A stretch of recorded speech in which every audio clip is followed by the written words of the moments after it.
What's up, sports fans? It's your man D. Speak your mind sports talk. All right, check it out, everybody. I just wanted to do some boxing talk this morning.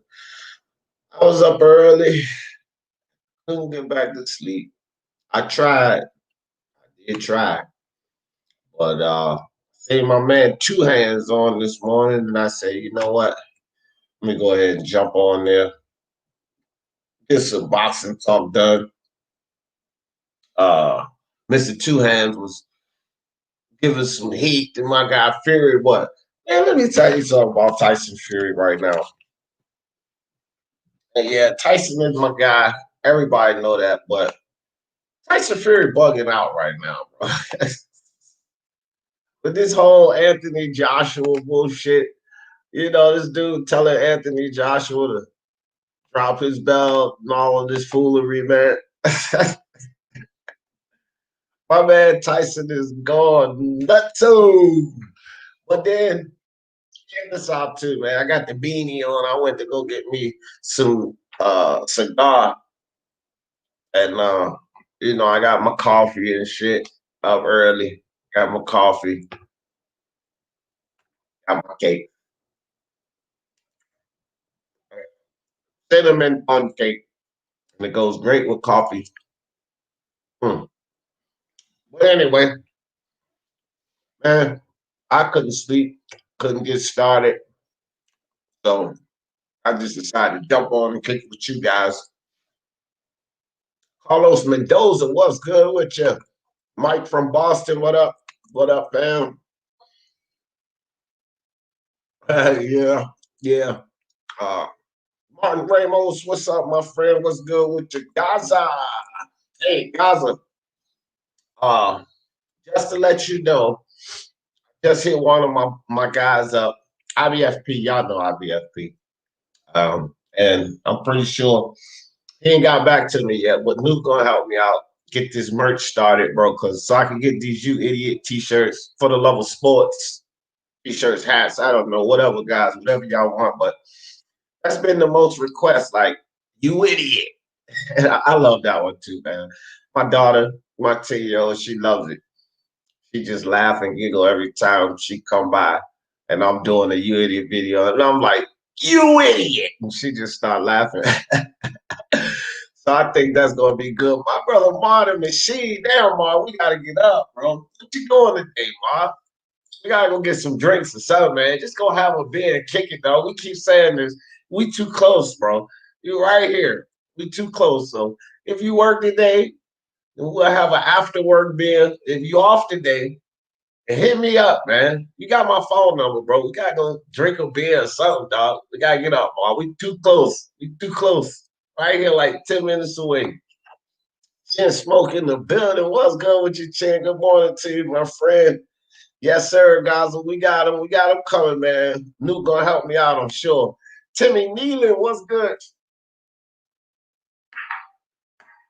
Yeah, so Tyson Fury. What the fuck is wrong with this goddamn Tyson Fury on the fritz right now. I don't know what's wrong with this dude, man. He bugging out.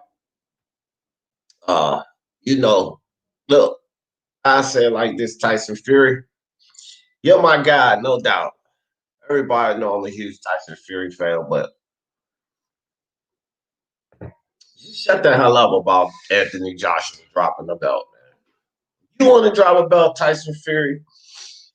You only worried about 5 minutes away. We could hook up this weekend, my nigga. All right, bet. We gonna do that, man, for real. I ain't even bullshitting because once I get time freed up and my wife and I, we like to travel around. I'm gonna come see a lot of you guys, whatever state we going to, just to kick it. I want to make sure that if I'm in y'all state or in y'all town, I'm definitely gonna come check y'all out, bro. Because, like I said, man, I love all you guys, and I look at this as a community. This community is family, bro. So I want to come check all you guys. Get over there to the UK. Check out my man Wasi Rahman. What's up? Beast mode, and I'm gonna talk to you about that too. Wasi. Man, you gotta hit me on Twitter or something while I see or Facebook Messenger if you have it. So we can kick it behind the scenes. Because yo, yeah, I've never even checked him out, bro. Then you just put me on. This dude, that's gonna be a good fight. For anybody that think I just checked him out last night because I hadn't done any film study for this weekend. But YC alerted me to Kong Song. I'll tell y'all something. If y'all ain't seen this guy, go look at him. This is not gonna be an easy fight for Josh Taylor. Josh Taylor's a dog. I really like I really like Josh. I like him more than most of those guys in that division. I would like to see a rematch with him and Regis Prograis as well, but this Kong Song fight, man, at first, before I looked at him last night, I really thought that Josh Taylor was going to run through this guy because I didn't know anything about him. But I'll tell you right now, Josh ain't going to run through this guy. He's going to present some big problems for Josh Taylor. This guy can box, man. This guy can box. I didn't know anything about him, Wasi. I won't even lie. But for all of you guys that don't know about Kong Sung, go check him out. And this guy, YC,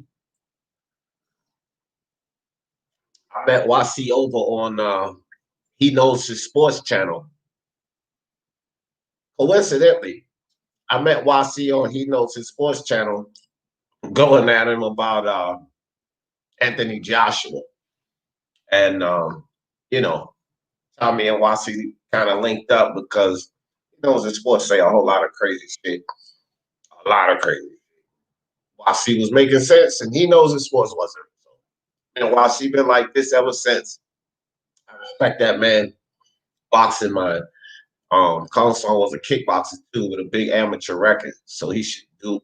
Yeah, he should. He should be well adapted. Also, durability and punch resistance. Like I always tell guys that come over from kickboxing, Muay Thai, and things like that, and transition over to boxing, like Clay Collard.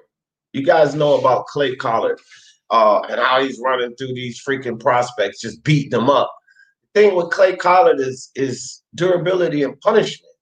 Because one thing about it, bro, boxers generally they hit harder than MMA fighters. Punch, they punch harder than MMA fighters because that's what they do. They punch, right? But I don't care what you say. Punches are not bringing more pain or more torque or power than kicks, knees, bro. Not happening. So when you get these guys to transition and they can transition well, you don't much have to worry about the punishment they can take. This is the thing with Clay Collard. He's been in trouble plenty of times, and then he just comes back and massacre these kids, these prospects, because they can't hurt him. Clay Kaminsky. Clay Kaminsky was supposed to beat the hell out of Clay Collard, and he beat the shit out of Kaminsky. Right? Not Clay Kaminsky. I can't remember it, but his last name was Kaminsky. But this kid was with these wild looping body shots. He was powerful, but Clay Collard beat the dog shit out of him because these kickboxers and MMA fighters that transition over, they can take a lot of punishment, and there ain't no punches they're used to taking. They take kicks and knees and to the body. Look, they're prepared. They're definitely prepared. Let me drop this link right quick. It's one of you guys want to come kick it with D Jeff. Punch Drunk Boxing. What's up, Punch Drunk? Appreciate you, my man. Punch Drunk is the fucking man. And if y'all ain't been over to that dude channel, hey man, shout out to my man Guido Pion.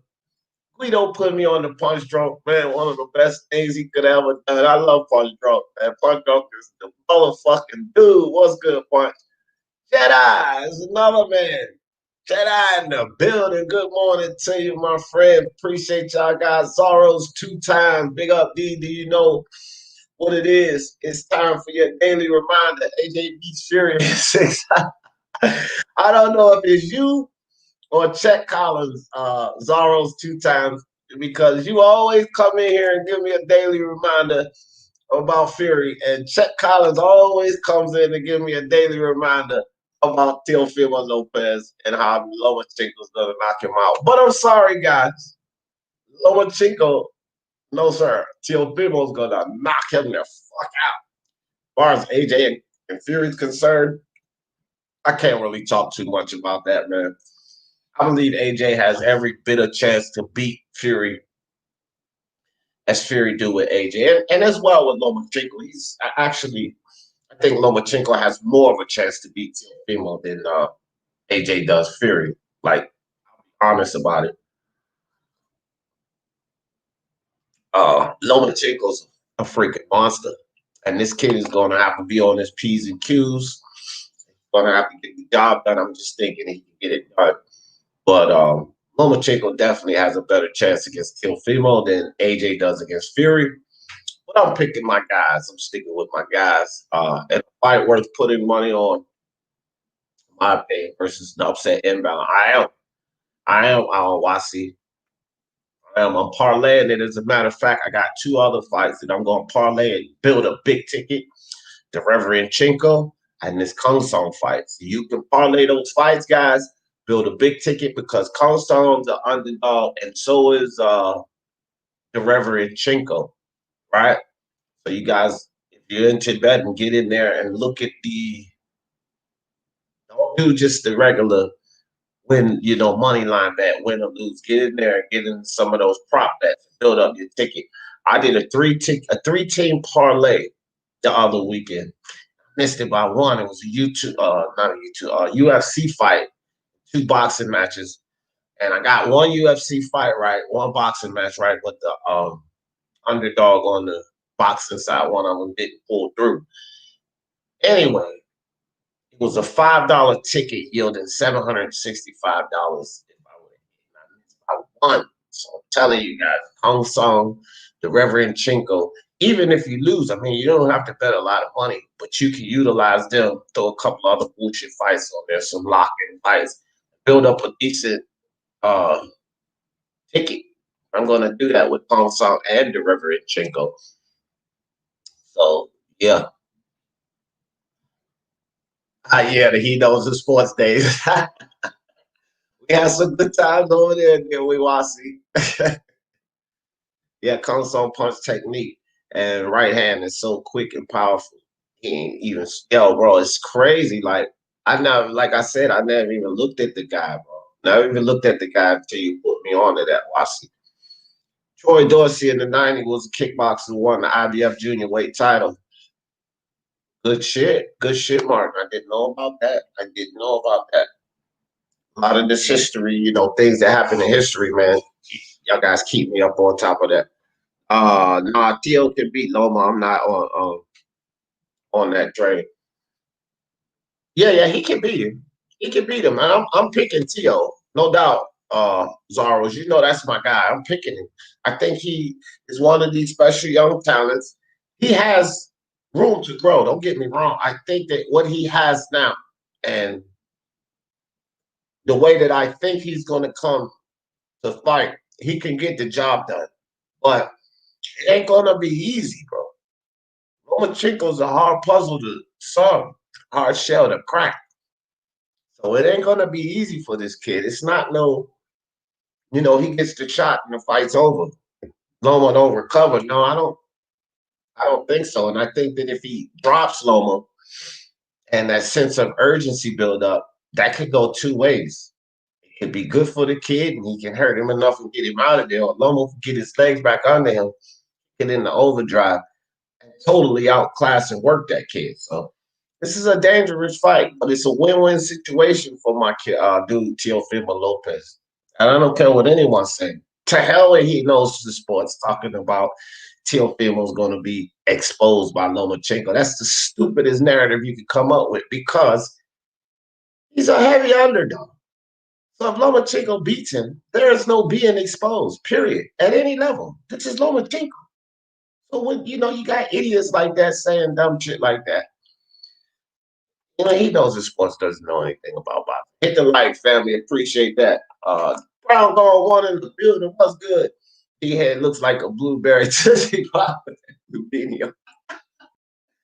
Man, I went outside. Let me tell you, Ohio, Columbus, Ohio, man. Ain't no joke here.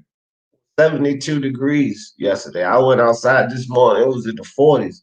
And I went outside in just a t-shirt. I was like, whoa, kind of brisk. So I kept my t-shirt on. No, I didn't. I put this on and threw my beanie on and went to the store. But yeah, man, this Ohio cold ain't no joke. Creep up and sneak up on you. Wow.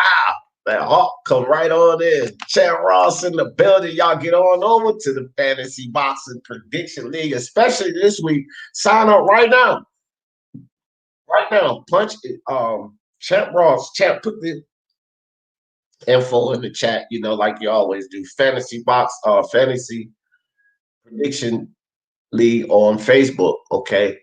You guys. And then if you can't get on Facebook, check Champ Ross out in the email. He get ready to drop the information for y'all. But right now is the time to get in. Even though we at the end of the season, it's a perfect time to get in because this week, Champ is doing something special. He's paying for specific winners this week, guys. And it's some good, decent money on the line. But then you can get in and get the practice in these last 4 weeks because we get ready to start the new season in 4 weeks, right? Guys jump in the prediction league. It's a lot of fun. Just like Mark said, you get the chance to beat D. Jefferson. And I think a lot of people are going to, not a lot, but maybe about 5 or 6 people this year may get a chance to do that. But it ain't over to the fat lady saying we got 4 weeks now. Y'all don't get too comfortable. I'm coming. I had really a good season, man. I've been fucking up this season. That's all. Brown gone one.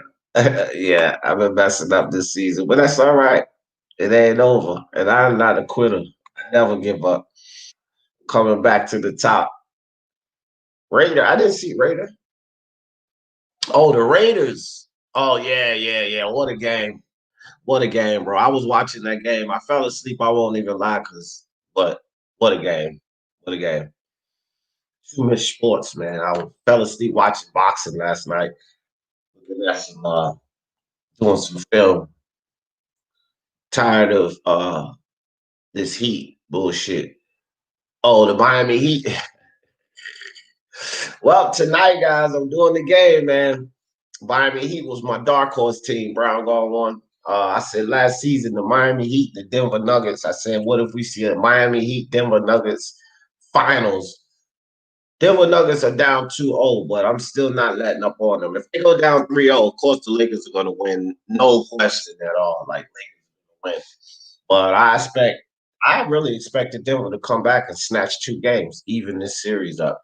All right, guys, there's the info. Shoot Champ in the email, champez22@yahoo.com, or visit the league Facebook page, Fantasy Boxing Prediction League. It's free to join, and it's free to play, and it's fun as hell, bro. And Champ Ross keeps you up on everything. Like you'll have no complaints. You'll love the page. There's other stuff on the page, outside of the league. Champ does a lot. So check this out, man. It's great. I'm gonna shoot you an email, Champ. Yeah, Die Hard, get inside of it, bro. We have a lot of fun there. He can't find his VHS tapes to see. Man, I can't find nothing, dog, man. Damn, you already know, man. I've been so busy. I missed some fights. No excuses, man. I'm getting my ass whooped this season. First time for everything. And it is a first time every other season. I've been the man up in that thing. But, it's like Michael Jordan or Kobe Bryant or Pele or any other greats, man. Ali, we all have our good times and our bad times. He's just in a slump right now. Y'all don't get used to it. That shit ain't always gonna happen. Get your best clothes on, cause I'm coming. That's right, Jay. I'm coming. Yeah, yeah, yeah, yeah. Shit, jump in, bro. We all in it. Yeah, Chin Smoke, get in, fam. You gotta get in. Jefferson, Loma versus Lopez. The longer fight lasts, the harder it's. Yeah, for sure, for sure. That's why I said round 7, but after round 7, I'm gonna even be concerned myself. I won't even lie to you because Hell, even leading up to round 7, I expect Loma to probably be up 4 rounds to 3, maybe 5-2. He'll feel putting in some work there that's gonna pay dividends for him. Um, this is how I kind of see the fight going. I don't expect this kid to outbox Loma. So anybody that thinks that I'm on that plane, I don't expect him to outbox Loma. Who do you expect to outbox Lomachenko boxing? I mean, unless somebody's terribly bigger and more powerful than him, can't expect anybody to outbox Lomachenko. I mean, the dude's amazing. He's an amazing boxer. So no, I'm with you on that, Martin. SSB in the building. What's up with you, brother? Chad Ross, I found a Facebook page. A lot of fights this weekend. 17, yeah. We need it though, because we had 2 slow weekends and YC running away from us. We need to try to get some points to catch up with this motherfucker. YC running away. Actually, YC, IBT, it's a few of them at top. They're pretty close, but good job this season, guys. Damn good job. Send me the message, Timmy. Yeah. Charles D in the building. What up with you, Charles D? Appreciate you coming through. So back to Tyson Fury, man. Like, look, uh, Tyson Fury is my guy, no doubt. But when he deserves some heat, man, I got to give him the heat. And I feel like I got to be the first one to come out and give this dude some heat. But I already put him on the you idiot video with Devin Haney because they deserve to be co-idiots on that. I didn't bother with anybody in the YTDC, which that's coming. No worries, because we got a lot of idiots. But that you idiot segment is not just going to be it's not just going to be reserved for YouTube channels because there's a lot of idiotic things that's going to be said. You guys may get Floyd Mayweather on, Bob Arum. I'm pretty sure he'll make episodes. Eddie Hearn, Oscar De La Hoya. No one's exempt uh, in the boxing community. No one's going to be exempt from that "you idiot" segment for sure. And yesterday Tyson Fury and Devin Haney had to get it because Devin Haney in this freaking Gamboa fight. I didn't even like the options. I was tempted to put Eddie Hearn on the "you idiot" segment for even announcing they're targeting Gary Russell Jr. and Gamboa. Telling you now, man, Devin Haney's got to step up and do something because he's turning into a Tank Davis. Tank Davis 2.0, man. Kid with the high ceiling. When Tank was 22, a lot of you guys can't tell me you wasn't interested in Tank. You can't tell me that. Y'all can't sit up here because I was a Tank fan. I won't lie. I've denounced Tank since then. But you cannot tell me that Tank Davis uh wasn't on all of you guys' radar early on. And then he just kept doing the shit that we're watching Devin Haney do right now. Like, you got to step up. This goes for all fighters, man. Unless your name is Lomachenko. And the reason I say that because when Lomachenko came into boxing, pro boxing anyway, wasn't anyone better than him. It wasn't anyone where he could step up the level of competition and face someone. And it's still no one better than him. So unless your name's named Lomachenko, you need to fight better to get better. Period. Alfonso Santiago, Abdulayev, Gary Russell Jr., Gamboa, that's just not cutting it for Devin Haney. It's just not cutting it. And he's headed right down that path, and he's backed by the LDBC. This was a problem. Like, all of these LDBC fans and followers get on me when I say this, that being backed by the LDBC was significant. Okay, well, the LDB sits up here and they brag about, we write the narrative, we make the narrative. And to a certain extent, they do, because they have the biggest voice in the YouTube community and they push these bullshit narratives. So if they back a fighter like Devin Haney, which they are backing him, regardless of he's PBC or not, because he's pearl black, And he did that stupid statement. That statement, you can't let it go because this is why they started backing him when he jumped up on Fight Fans Live, Black Fight Fans Live, and said, "Ain't no white boy gonna beat me." Well, that excited the whole damn LDBC, and now they have back for Devin Haney. They're backing him hard. Bill Haney came out and announced he's LDBC. They're LDBC basically, guys. Understand this. Bill Haney and Devin Haney are advocating and support and basically a part of the LDBC. So they're going to back these narratives, regardless of the fact that he's partnered with Hearn. It doesn't even matter. And when you have a voice in the boxing community that large and all of these channels backing the foolery, this can lead to him being another Tate Davis special, right? They sat there and tried to validate all of these idiots. You know, I can make fucking videos for the next month on all of these idiots that sat there and tried to validate this fight with Gary Russell Jr. and Devin Haney. Now they're bashing Gary Russell Jr. Gary Russell Jr. exposed himself and all of this, but see, it's just narrative behind narrative. Gary Russell Jr. didn't expose a damn thing. And I said this before the fight. Gary Russell Jr. and his camp knows they can't beat Devin Haney. They know this. I kept saying this the whole time. So him pulling out of that fight for whatever reason was no surprise. It's a smart move because he gets beaten. He gets beaten really well against Devin Haney. And, you know, all of these people like TBA, he built like that. Well, why he ain't in the fucking ring? Y'all got all of this back for Devin Haney, but he's not making the fight. If he was that special, if he was that good, if he was built like that, then he would just go beat this kid up. But he knows better. His camp knows better. They didn't expose him. He exposed himself by hollering. He won't beat Terrence Crawford either. Gary Russell, y'all stop playing with me. I'm telling y'all, stop playing with me. Gary Russell, stop playing. You just playing. Stop playing, selling those wolf tickets and fight. This is the fight game, not the play game. Ain't nobody playing with you. You playing with the media, dude. Like, get out of here, man. Toby balling in the building. What's good? Toby said, Young Muhammad said Teofimo by KO between 4 and 8 rounds. Yep, and I agree. We're going to be a tough fight. They're right. I picked them in 7, so that's like right around where I'm at. I mean, look, man, there's always these young kids that go in there to fight this champion that people just don't think they can get it done. Always happened in boxing. I'd love to go back to Ali Liston. Ali was young in his 20s.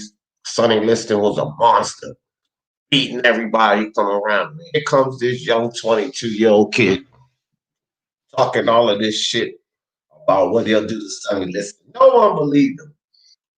No one believed Ali. That's his play at the time. Liston's gonna beat this young kid. Beat the shit out of Sonny Liston. He beat the dog shit out of Sonny Liston. And people had Sonny Liston over Ali, just like people got Teofimo under Loma right now. Lomachenko's way here. And this kid, yeah, he's good, but he just can't. He's not going to be able to deal with this. He's never seen anybody in the ring like that. He's never faced that. He struggled against Nakatani. And I'm kind of hearing the Nakatani shit and the way Teofimo struggled with Nakatani because it's 2 different fights, man. He struggled with Nakatani for a much different reason than he'll struggle with Lomachenko. He will struggle with Lomachenko. But the Nakatani fight is not, you can't correlate that fight, in my opinion. You can't. Nakatani's 6 foot tall. To reach the height, and he has power. Nakatani has more power than Lomachenko. So you people, man, and this whole Nakatani situation, first and foremost, how many fights does Teofimo have? For the love of God, Lomachenko has over 500 fights between amateur and pro fights. So the way he can adjust and the things he can do is a reason for that. But Teofimo got 15 fucking pro fights. Are you guys kidding me right now? This Nakatani, so he faces 1 fight where he has adversity. That's what you do when you go up the line and get better. On the world ranking, Nakatani was ranked higher than Teofimo. Let's get this straight. And then all of these idiots, now they say, oh, I knew Teofimo was going to be Richard Coleman. Bullshit, man. I don't know how many people heard Richard Coleman's going to knock this kid out. This kid's moving too early. His father's stupid. He's talking too much. Stupid as he knows in sports. Super duper hype job. Richard Coleman going to put him to sleep. Then after he knocked super fucking Coleman out, he's still a super hype job. Now, if Loma beats him, that's going to prove he's a super hype job. This dude is a complete idiot. And a complete idiot. And no one, and I can guarantee you guys this. I will bet you any money this.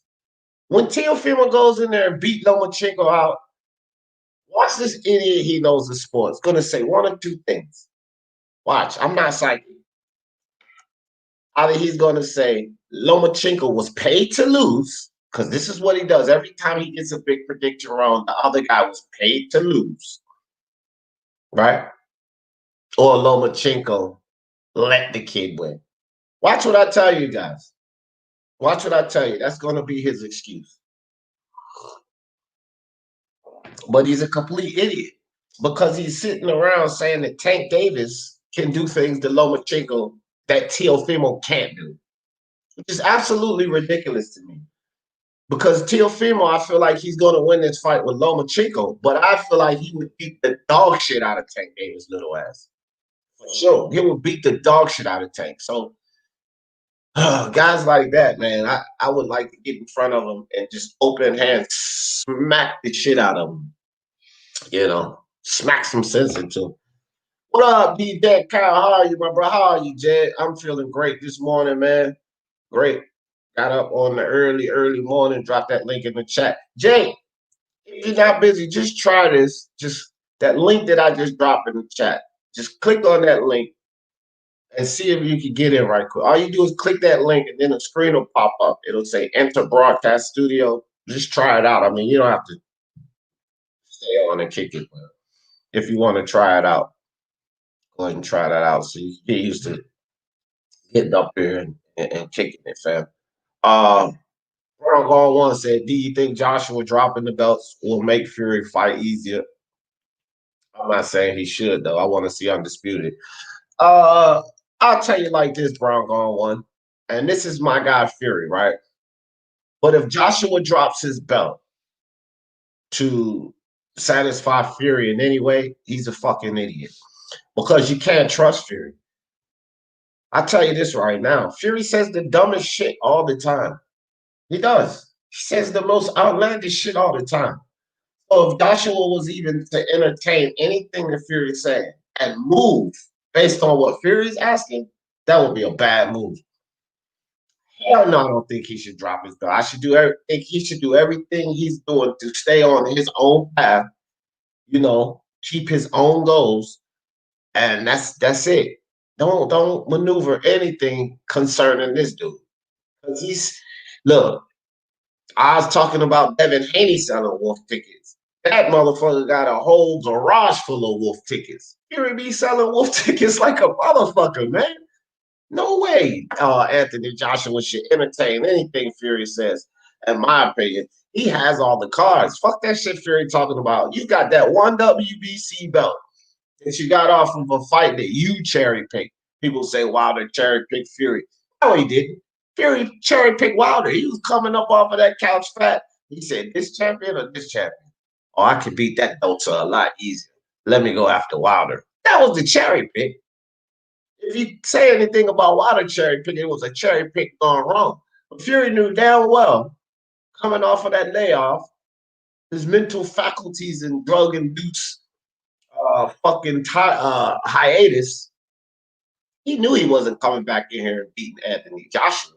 So he said, let me go get this no good Wilder. This dude ain't making no noise. Let me go beat him up. That's what that was about. Fury cherry picked Wilder. So hell no, he shouldn't move. He shouldn't. AJ shouldn't drop anything with Fury. As Fury, AJ drop his belt fucking with Fury. Fury will fuck around and say, well, I'm not gonna fight him because of this, and then go to the WWF and then AJ just dropped his belt for no reason. Fuck no, he shouldn't mess with Fury. I thought Tank was most exciting fighter in boxing after Pedraza.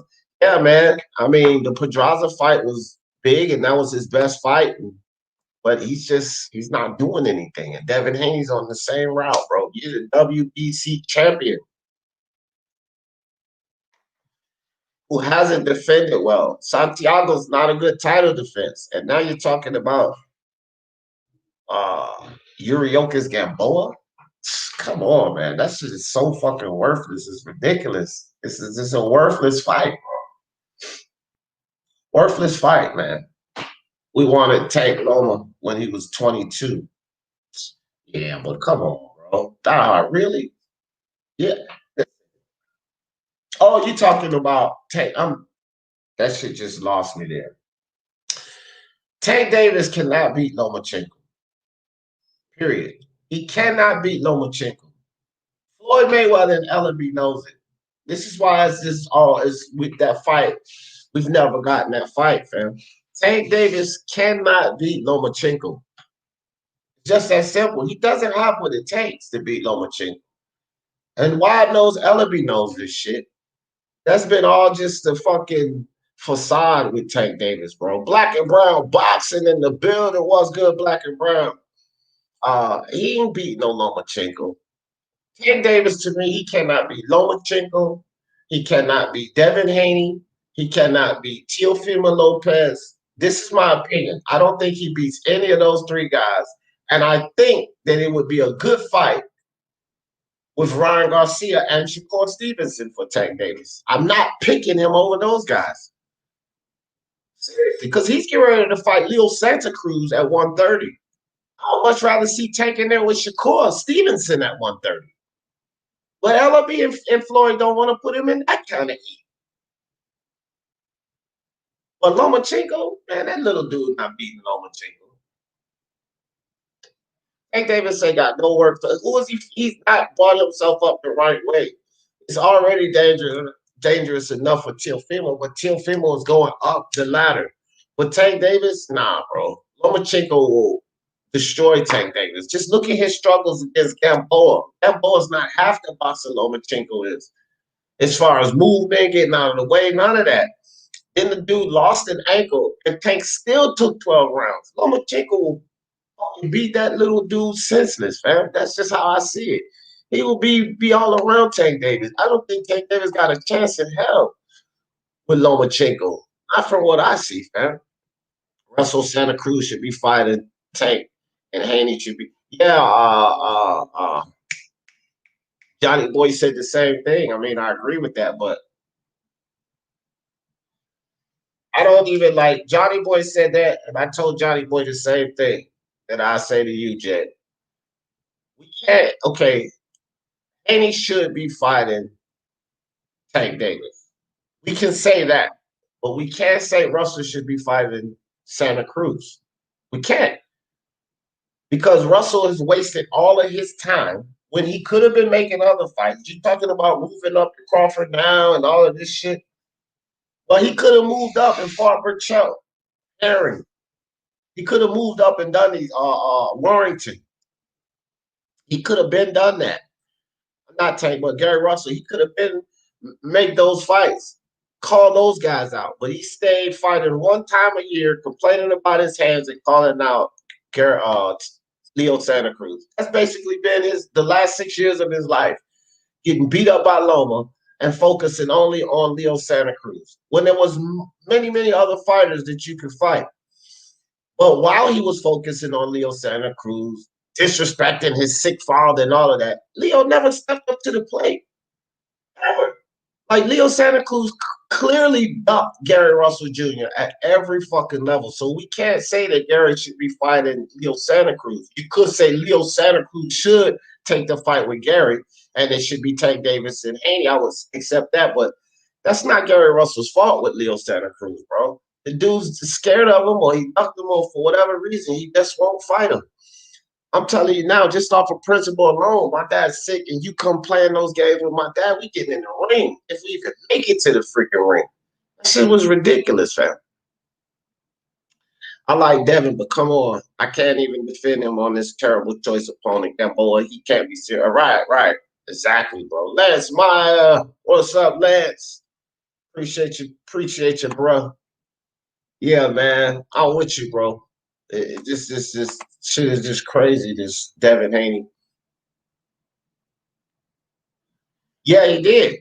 He did. He sold Wolf tickets a lot, bro. And I'm just like, my man Julius, Ring IQ, I'm with him. I'm just tired of hearing us about Gary Russell. Stop playing with me. Y'all stop playing with me.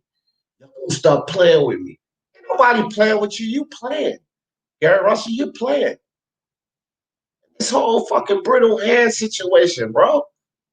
Floyd Mayweather created an all-time great career with brittle hands.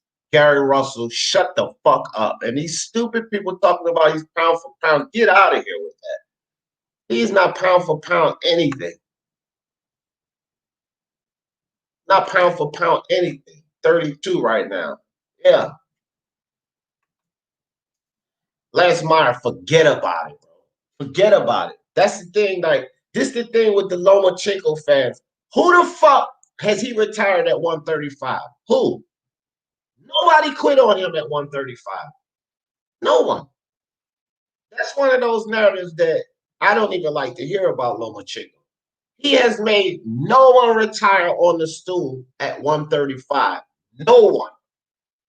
This is the shit he did at them smaller weights, the weights he's more comfortable at. Because let's understand this too. Lomachenko's comfortable weight is 126, 130. He's good. He can compete at 135 is out of his comfort zone.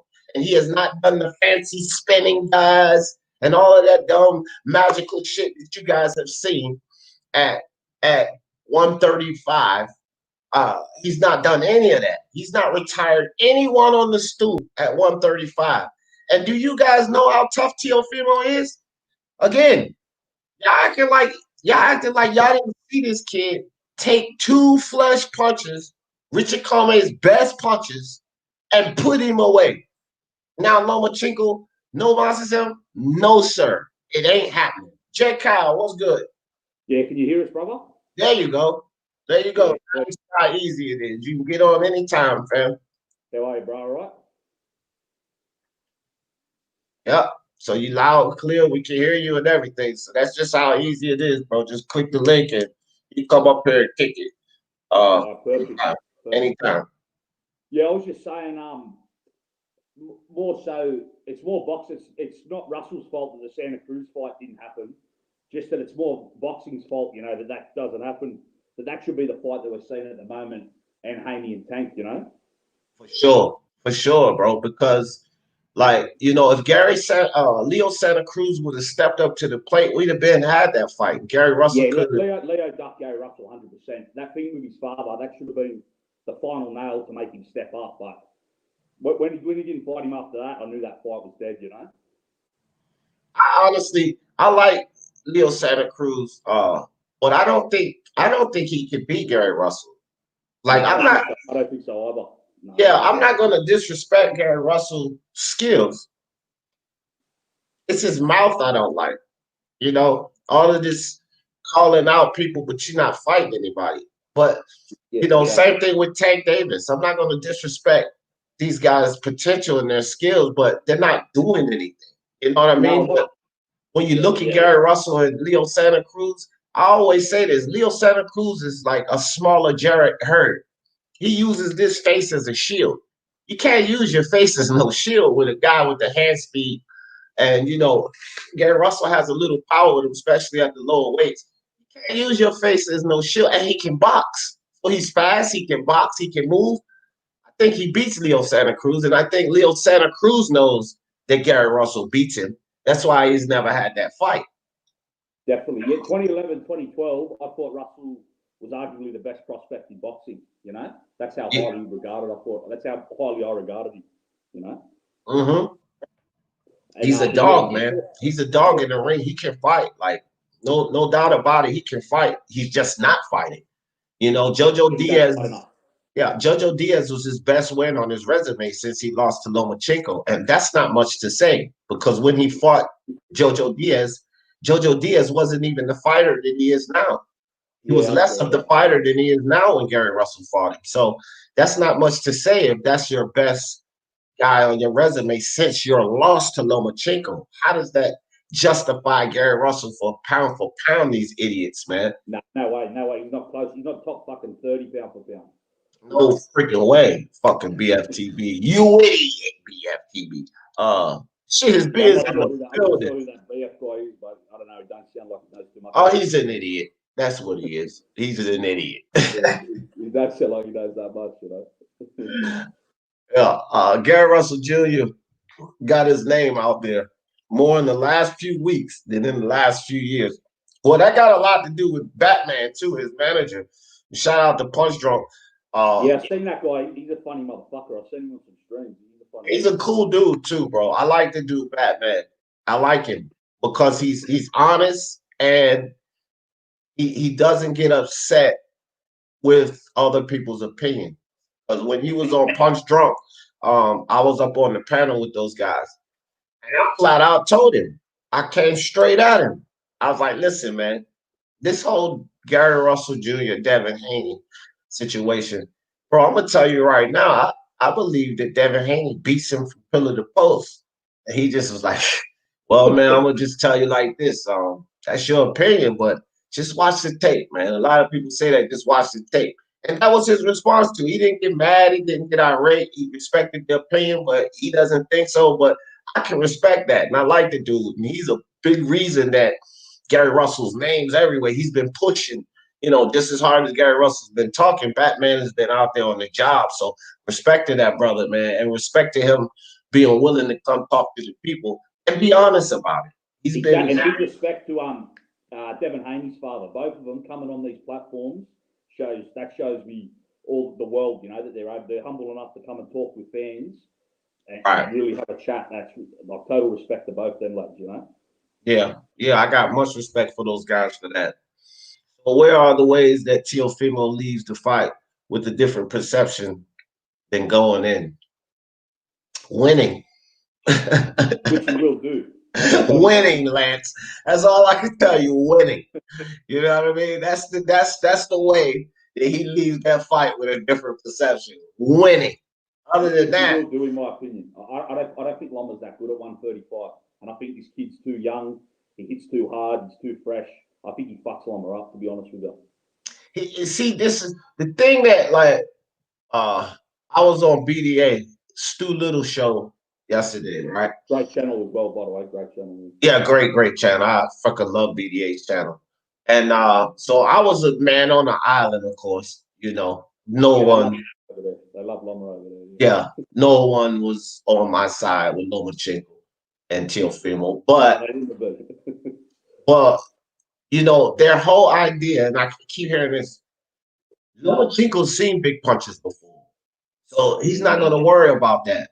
And to me, that's just asinine because, yeah, he's seen big punches before. But what I kept telling those guys, what big puncher has he seen that is anywhere close to Teofimo? None of them. Nah. Because the big punches he's seen is 126 and 130. Those are the big punches he's seen, bro. None of them hit like Teofimo. And none of them are as explosive. The way he gets in so quick with it. Lomachenko has not fought anyone like that. No, he hasn't. He's fought big punches before. Man, I'm not trying to hear that, bro. This is crazy. He said, whoever said Loma, that was you. Yeah. Jack Kyle. He knows his sports. I wouldn't even suggest you go to his channel because you'll probably be disgusted from the things that come out of his mouth.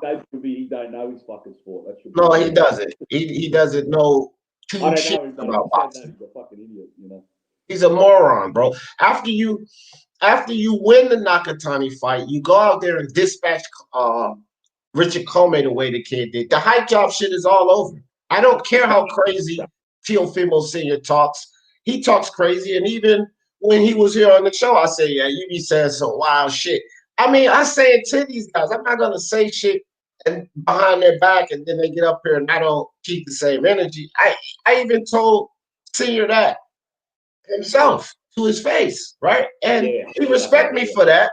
He was like, well, that's my son, bro, and I'm like, bro, I don't blame you. I mean, I'm with you. I'm just saying, you be saying some wild shit.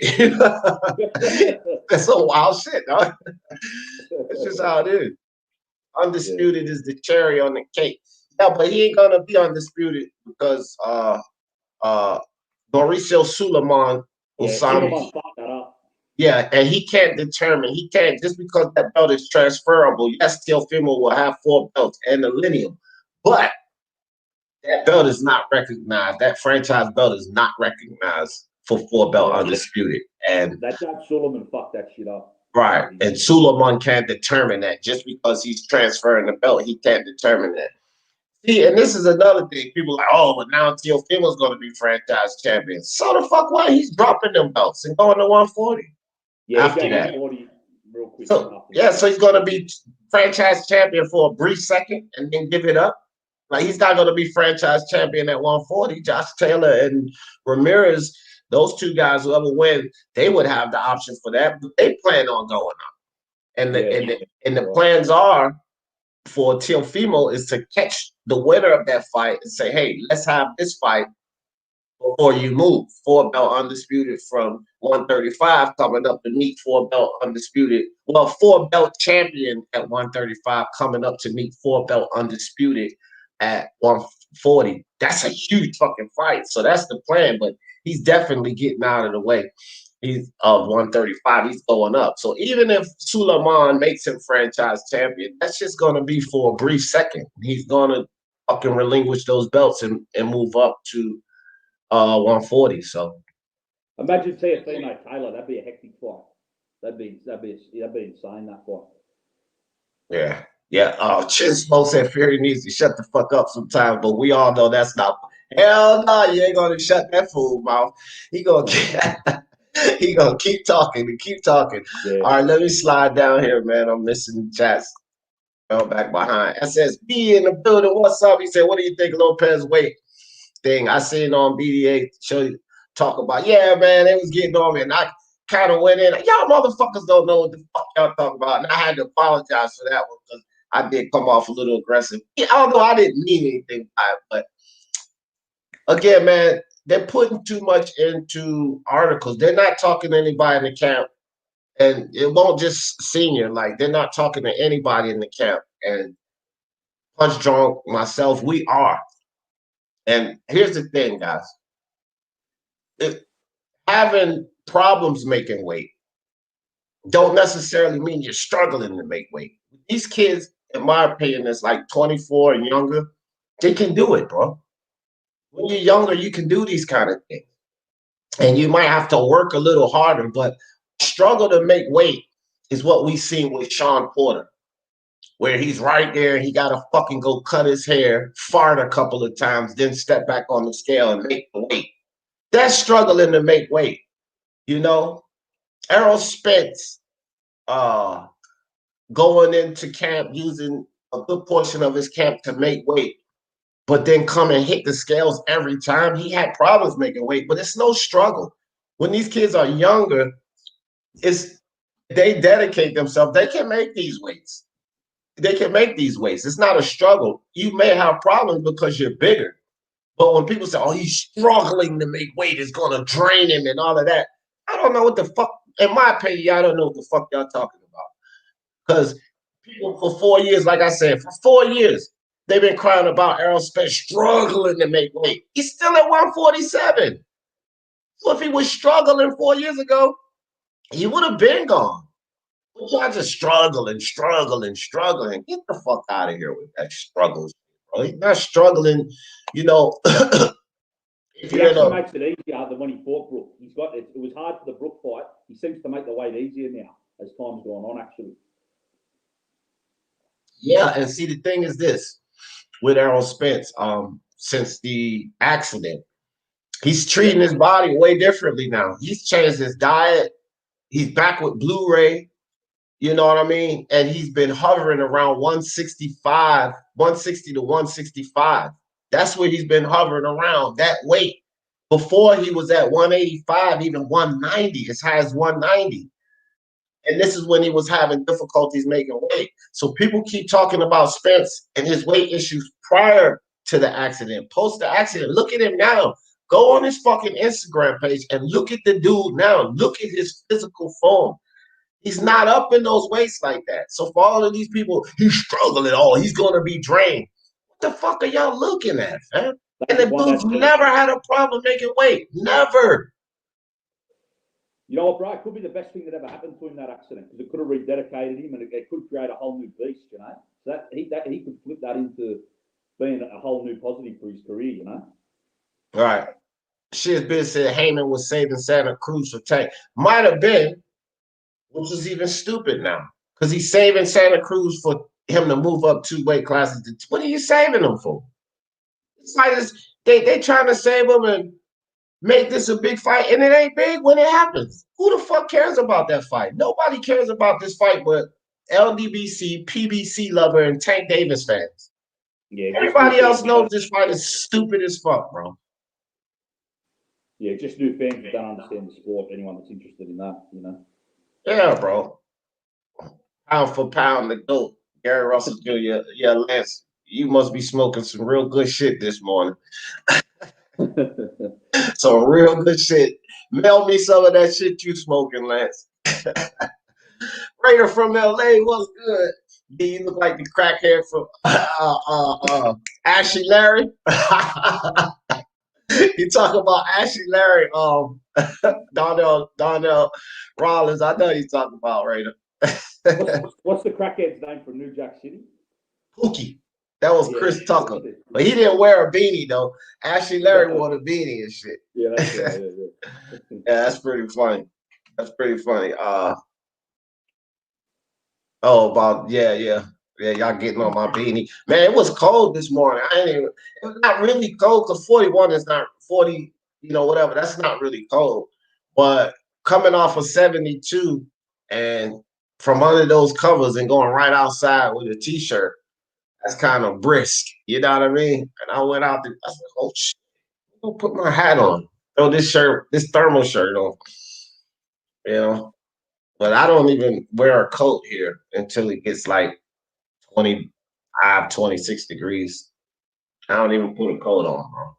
So 41 degrees ain't really no big deal to me. But this guy here, man, Tyson Fury. Yeah, I agree with y'all, man. He just needs to shut the fuck up, like Chen said. But that ain't gonna happen, man. Tyson Fury is gonna talk, and everybody's gonna be bums and doses until somebody beat him or until he retires. That's just the brass tacks of it. Until somebody beat this dude or until he retires, everybody's gonna be bums and doses and everything else and scared of him. And that's what Tyson does. He's just gonna talk. And if somebody does beat him, I want to be honest with you guys. I think it's over for him. I think as soon as you still got him up there, he'll still keep talking. as soon as he gets beat, he's done with boxing. You know, he shouldn't have dropped. He dropped Kinahan's name the other day as well. He shouldn't have done that. Like, he dropped that guy's name and it brought a lot of heat onto him. That's what brought a lot of that attention in the British papers and that. Yeah. I don't think Tyson Fury cares about any of that, though. Yeah, true. Yeah, I don't think he cares about anything. Reporters dumping on him, fans dumping on him. That shit doesn't bother Tyson Fury at all. But someone that serious, you should keep your mouth shut about him, Yeah, for sure. Lisa Bells, what's up, Queen Lisa? Appreciate you coming through, sis. He out here looking like Tyrone Biggles. Hammering you with that Tyrone thing. Oh my gosh, man. That's funny. You think he'll stop when he's retired? Look at his old man. Hell no, he's not gonna stop talking shit. Fuck no, he's retired. He's gonna talk more shit when he retires, Lance. You know why? Because I think that once he retires from boxing, he's gonna go to the WWE. All they do over there is talk shit. He's perfect for the WWE. Think about it. Something that had a match, didn't he? Huh? He already crossed over and had something with that wrestling, didn't he? Yeah, Braun Strowman. And he beat him too. He beat him, Braun. Yeah, big Braun Strowman, he fought him. Yeah. And made more money in that fight than he did in most of his boxing matches. Yeah, I'm sure he did, yeah. Yeah. Because Vince McMahon, his pay-per-views sell out. He has no problem with his pay-per-views. They fucking sell out. He's the best in the pay-per-view business, period. Hands down. Nobody's better than Vince McMahon with these pay-per-views because for one thing, he has no problem selling those. And number two, he's selling a fucking show. It's preordained who's going to win those fights, and everybody knows it. But he still sells the fuck out. So by far, he is the best in the pay-per-view business. So and doing it since the 90s, you know. Yeah. I in Richmond, Virginia, at the Richmond Coliseum. My son, he's 20 now, but I used to take him to the fights, to the wrestling. He loved WWE and the monster trucks. And when they would come to Richmond Coliseum, I was buying tickets. I used to take my son there, and he would love it. I mean, I even enjoyed the monster truck shows because, like, during the intermission, they would have the guys, the dirt bike guys come out and do the flips and all of that shit. It was pretty cool, the monster truck shows. But we used to frequent the WWE would come through twice a year to Richmond Coliseum, and we was there and fucking packed every time. Like that Coliseum was thick.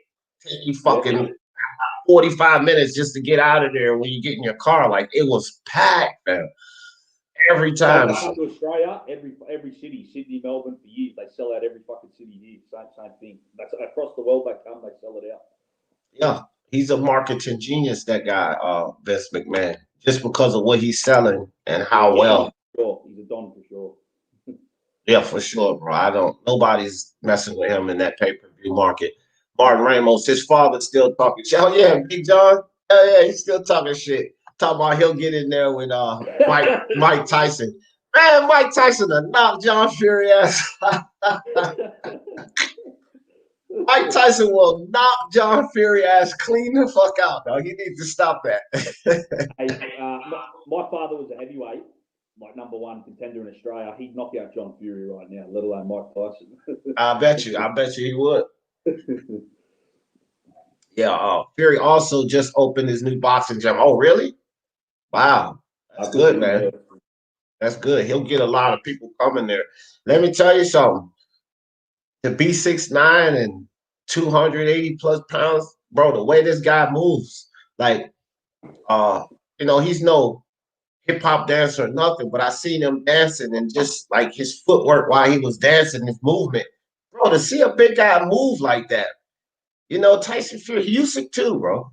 Their footwork. Yeah, they move amazing for a men of their size. Oh my gosh, at their size, their footwork, this just is amazing, bro. It's amazing. Like, big guys like that are usually dumpy and, kind of slow and not as coordinated.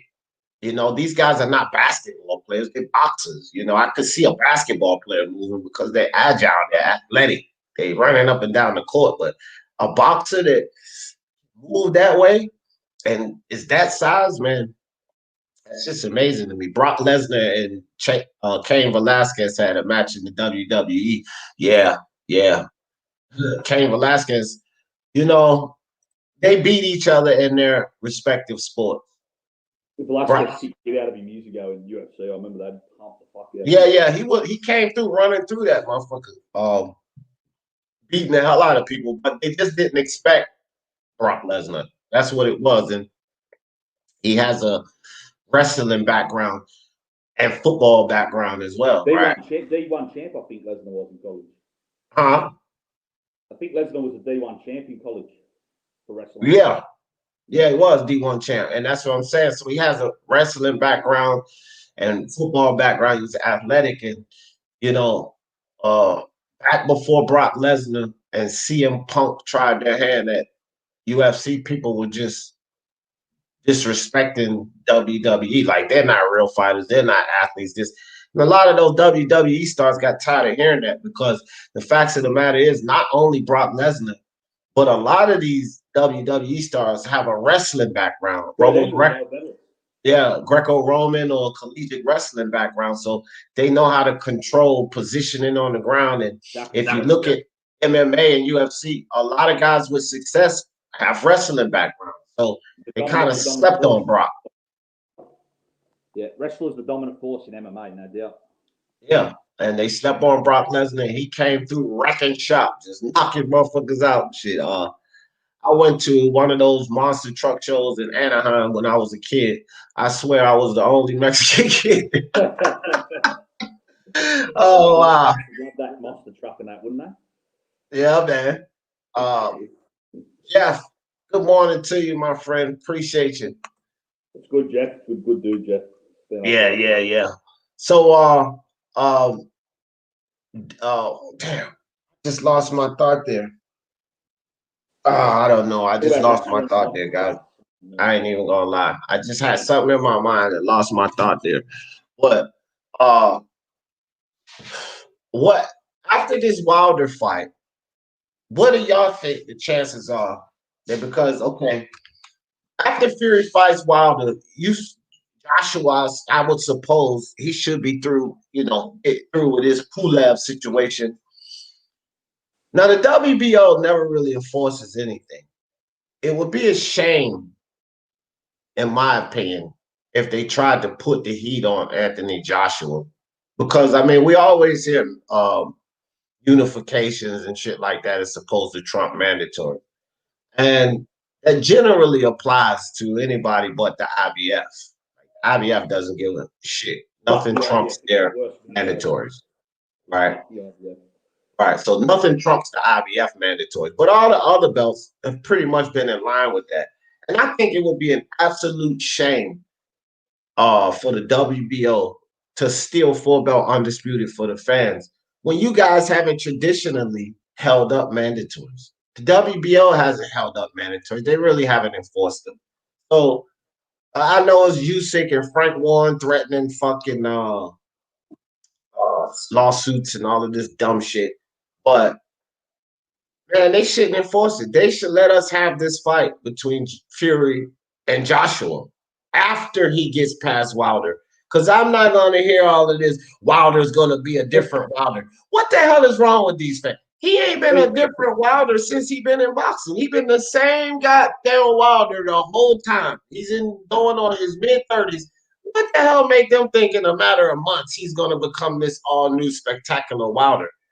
Because look, whether you say Fury got robbed in the first fight or whether you accepted it was a draw, the facts are Wilder didn't win.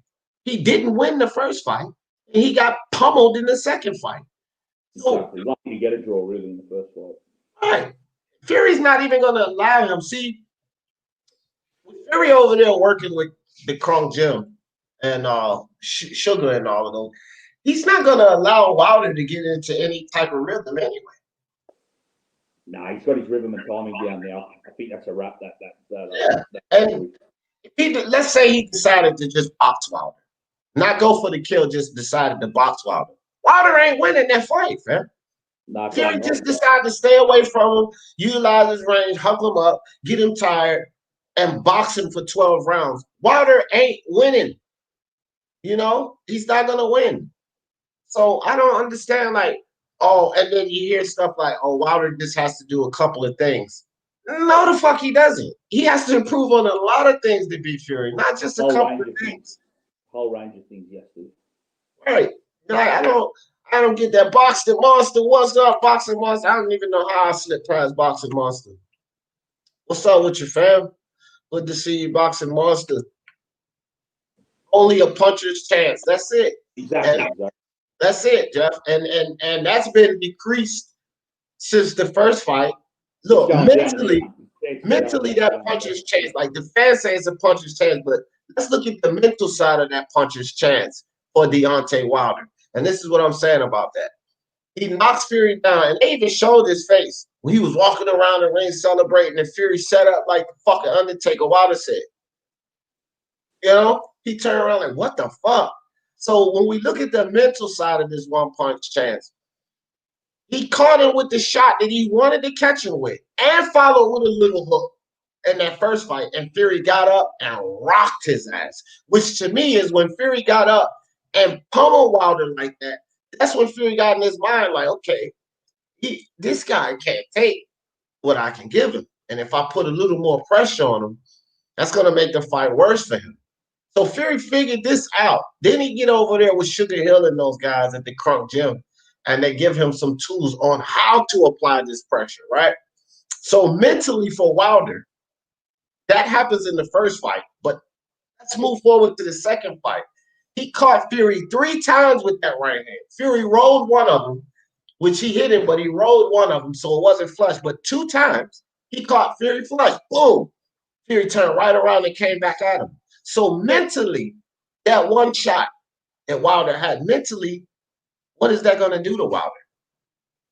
That was the beginning of the end. That 12th round when he got up and pushed Wilder back. That was the beginning of the end for Wilder. Like you said, that laid the blueprint, and then he just perfected that at Kronk, and that was it. Game over.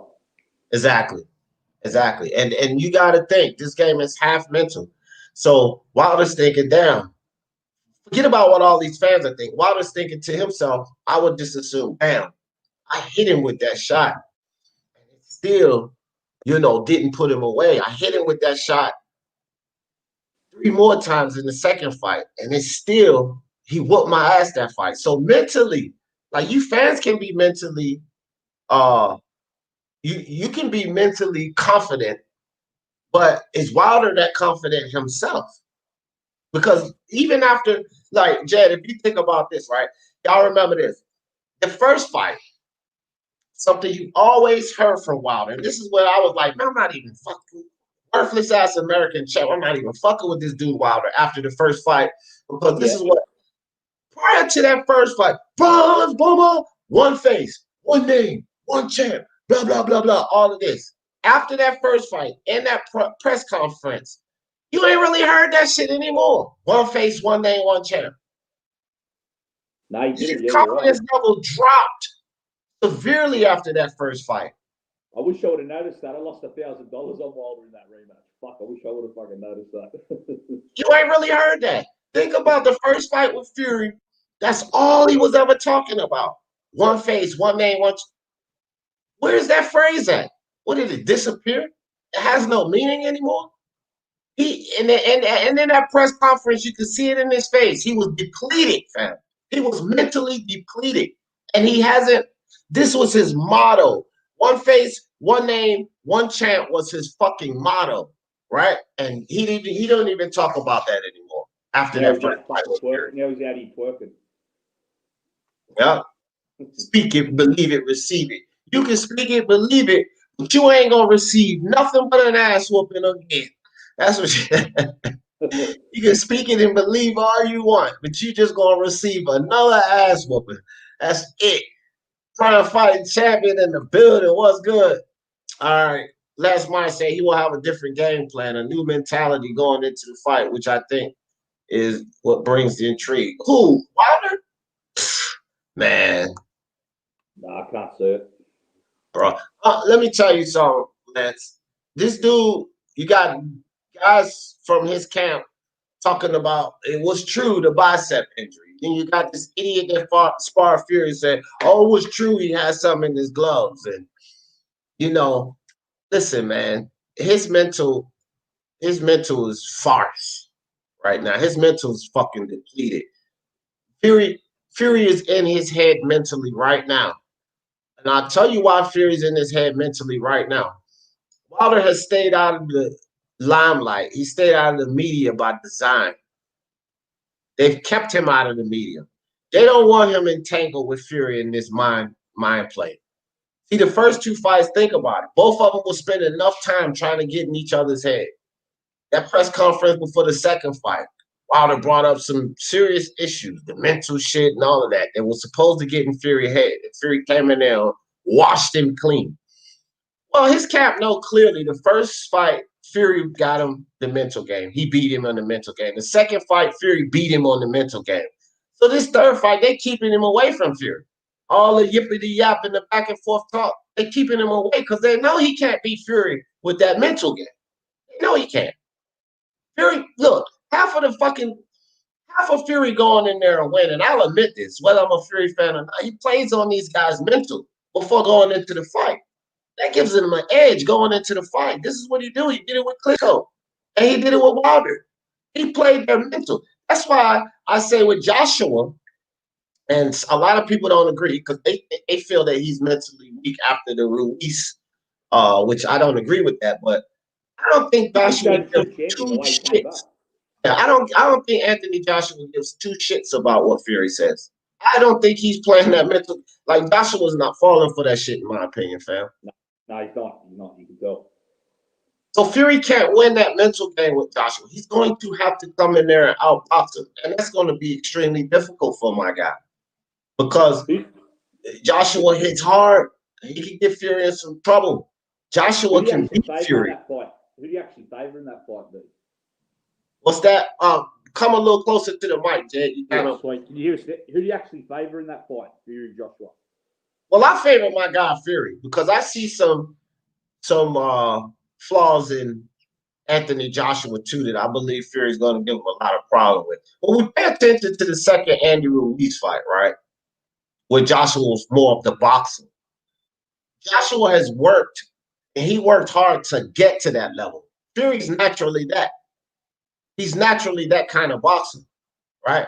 And that game that he played with Ruiz, you know, keeping the distance, that's just not going to work with a Tyson Fury because now you're playing his game.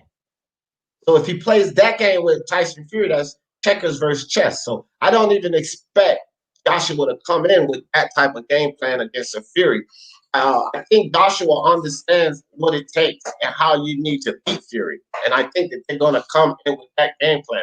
More or less, the game plan that Fury's approaching Wilder with in that second fight, keeping him from getting any type of rhythm, staying up in his face, I think Joshua is going to attack Fury that way, work him downstairs and, you know, keep the pressure on him. I think that's going to be Joshua's game plan. The problem with Joshua is that he's improved his stamina and endurance, but Fury ain't no fucking easy target. So the more he presses Fury like that and not get the job done, the worse it's going to be for him. Because as he tires out, Fury's going to outbox him and box around him better and better and better. And once we get to like 8th rounds, if Joshua don't get the job done, Fury's fight all day long. Joshua was way too muscular for that first Ruiz fight. The way he was in the second, that was a perfect weight for him. He needs to keep coming in like that. Yeah, lean muscle, toned down. And IBFP, Nuke, and myself, we used to go about that. He's even said it. He was like, D said it. D said this shit long time ago. And that was a lot of my complaints about Joshua's his stamina. He was a 6-round fighter before that Ruiz fight. He was a 6-round, 7-round fighter tops before that Ruiz fight. But he and his camp, and they've continued to do this, lean and tone those muscles down. He's still big, but it's a different type muscle. He looked like a fucking football player before, right? Yeah, exactly. Walking around his neck fat. That type of tight fucking bodybuilder style muscle don't allow the oxygen to flow right through your body. So your stamina and endurance is going to be down to a certain level regardless. He had to lean that out, tone that muscle down, and come in like he came in the second Ruiz fight. And he's definitely going to have to come in like that versus Fury. If he puts any muscle back on, trying to accommodate for the weight of Fury leaning on him, that's going to fuck him up. So he's better stay lean. He's better go ahead and let Fury have that weight advantage or whatever. He's got to stay lean because if he tries to bulk back up for Fury, Fury's going to box him out. He's going to box him out. If he comes in like that, he's fucked. Damn right. Damn right. That's just how I think, you know. But as far as Wilder, Lance Meyer, I'm telling you, man, I'm not trying to hate on Wilder, and I've even protected Wilder on a lot of things up here. Like when people try to question his heart and his chin and shit like that, I've like, hold up, stop that. We're not gonna do that. Or just try to disrespect Wilder and say, oh, this guy will beat him, this guy. No, Fury beat him. These motherfuckers out here are not Fury. So just because y'all see Fury beat him, don't just go assuming that all of these Dillian White is not Tyson Fury. No, and he just got clipped off Povetkin. So don't tell me, you know, with some of the shit, the flaws that Dillian White had, he's just going to come in there and beat Wilder. And then Wilder's heart? Stop this nonsense. This dude don't have heart. Fury was beating him to a pulp. The corner stopped it. Wilder didn't. Fucking Wilder's a full-on warrior. He's got the heart of a lion. There's no quit whatsoever in him. Damn right. That dude's got heart. So I've protected Wilder on plenty occasions on here. Like, I'm no Wilder hater, but he ain't beating Fury. He's not beating Joshua. Right? That's my thing. You call me a hater all you want. I don't see him beating Anthony Joshua, and I don't see him beating Tyson Fury. I just don't. I think a better shot with Joshua than Fury. I think he could land maybe with Joshua early because Joshua's a bit stiff and robotic still a little bit. Wilder might be able to land down the pipe early. I think he might have a chance still. Yeah, I agree with that. I think he has a better chance against Joshua than Joshua's more willing to engage. Yeah, that as well. That as well, exactly. Yeah, he's more willing to engage than Fury is. So, but I still don't think he beats either of them. I think Wilder. The other against both, you'd have to make the other Yeah. sure. And then we just seen Fury put him away. So, what y'all think AJ gonna do to him? Put his ass out. Someone said it yesterday. I forgot who, but I agree. He needs to go in there and windmill. Hey, I heard that, Jeff. I can't remember who said that. Yeah, go in there and windmill and try. do Vince Carter windmilling like Vince Yeah, Carter. yeah. He'll just gas himself out doing that, and then get a master class put on him after he gasses out. See, he knocking Fury out with them sloppy ass punches, man. He got to go up and win the rest of the rounds. I had him walking funny too. Man, he's going to be walking funny after this fight with his head down, probably a tear in his eye, because he's going to understand it's all over with. The money train has stopped. What if they had another face-to-face mask on? Oh, that'd be fucked. Oh, boy, Les. I don't know, man. I don't know. I just think Fury got him on the mental side, the mental game. Sporting advantage. What's up, brother? What's good, brother, man? Yeah, I don't know, Lance. I think Wilder's low key. Wilder's your boy, ain't it, Lance? Tell the truth. I can't believe Fury told Joshua to drop his belt to fight. I know, Lisa.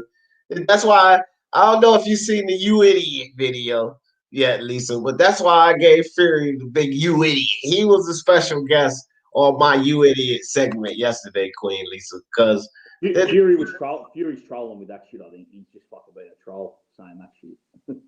Yeah, man. And you know, this is what I told Nuke. I was talking to Nuke IBFP yesterday. I was talking to him behind the scenes and I think I said it on BDA yesterday as well. But one thing is this with Tyson Fury and people getting upset with the shit that Tyson Fury says and all of this. This is how I look at it. Like, why don't people expect this from Tyson Fury? You know what I mean? Like, just like Chen said, he never gonna stop talking. This dude's never gonna stop talking. So when we see things like this or hear things like this, why do people get so irate and get so mad and shit? Like, this is Fury. This is what he does. This is what he's gonna continue to do. He's gonna say the dumbest shit that you can imagine. People are easy to troll in 2020. People are easy to troll these days. You know, they bite on anything. Right, they do. They do. And like when he said, okay, so when he came out and said not too long ago that you know, he doesn't care about these belts, they're just shiny little they're just pieces of leather with shiny little trinkets on it. All he wants to do is fight the best guy. Like, that was stupid too to say that. But yeah, he'll say anything. He'll say anything. He'll say anything. Exactly. That's where I'm at with it, Jay. Like, he'll say anything. So he fights Wallen. He fights fucking Otto Wallen or something, you know. All right. Try to boost him up. World-class fighter and all. Like, Fury, stop that bullshit. He ain't no damn world-class fighter. You not even fucking know. You just saying that because you get ready to fight him. When he fought the Albanian cruiserweight, he was talking him up. He wasn't even the best cruiserweight in Albania. The fight before, the first fight back from when he was on his comeback. Yeah, Sefer Safari. When he fought. Yeah, that fucking weirdo. Yeah, Sefer Safari. When he fought Tom Schwartz, he boosted Tom Schwartz up. Like, Fury's nuts, man. That dude is nuts. He's crazy. He's crazy. That's part of the reason why he's my guy. Like, I get a kick out of the wild shit he say. I know it's outlandish, and I'm like, man, this dude is funny as hell. Like, that shit is funny to me, but it don't bother me. You know, I'll give him heat over some of that dumb shit, just like the "You Idiot" video. But you know, at the same time, bro, that's just Fury. That's Fury. McGregor actually stole Fury's blueprint, the way he acts to get to where he is. You know, that's the same thing McGregor does. Oh, Conor? Yeah. Oh, yeah. Yeah, he's definitely the biggest shit talker in the MMA for sure. Yeah, Fury was around a little bit before him. Connor's like took a bit of Fury, I reckon, because Fury used to do that even when he was younger in the UK. You know, like 10 years ago. And, right. Yeah, I reckon Greg was definitely influenced by Fury for sure. All right, I'll put that link in the chat for you, Queen Lisa. That's the you idiot theory. That's the you idiot for everybody else too. If y'all haven't seen it, I put the link in the chat because I gave Fury heat, bro. Like, you know, y'all heard all of these people come up here want to argue with me and call me fanboys and all of that. And one thing about fanboys, they don't give their guy no heat. All of these Tank Davis fanboys, they don't give him no heat. He's the greatest. The Spence fanboys, the Duck Crawford, they don't want to admit it. The Deontay Wilder fanboys are ridiculous because he gets his ass knocked out, and it's all excuses and cheaters. And Canelo fanboys retarded. Manny Pacquiao fanboys outlandish. Lomachenko fanboys foolish. So you know what I mean? Fanboys are a curse as well. They're fucking terrible. Galactic fanboys are bad. Mm-hmm. And this dude, his fanboys. Tyson Fury's fanboys are bad. Yeah, they got their mind. So don't call me no fanboy, because this ain't even the first time I've dropped a video giving Tyson Fury heat. And my thing is with fanboys, this is your fanboy. You're delusional. You're not willing to accept the truth, right? That's not me, bro. If it's stupid, I'm gonna say it's stupid. If it's something to defend, then I'm gonna defend it. But that don't make me a fanboy. Like I was a fanboy defending Teofimo for not just taking the 1.2 and shutting the fuck up. Well, for all of you that call me fanboys, you idiots, because they paid the kid. So he shouldn't have just shut the fuck up. And it didn't mean he didn't want to fight no more. It was all of the nonsense I was getting coming through here. Oh, D, you just don't want to admit he afraid of that work. He don't want to fight no more. Oh, D, you just a fanboy. You don't want to admit this and you don't want to admit that. I'm like, no, y'all just don't want to accept the fact that Bob Arum and the other guys that got their hand in the cookie jar are being greedy right now. Because the more money they don't have to pay Teofimo, the more money that stays in their pockets. But they came up off of that money.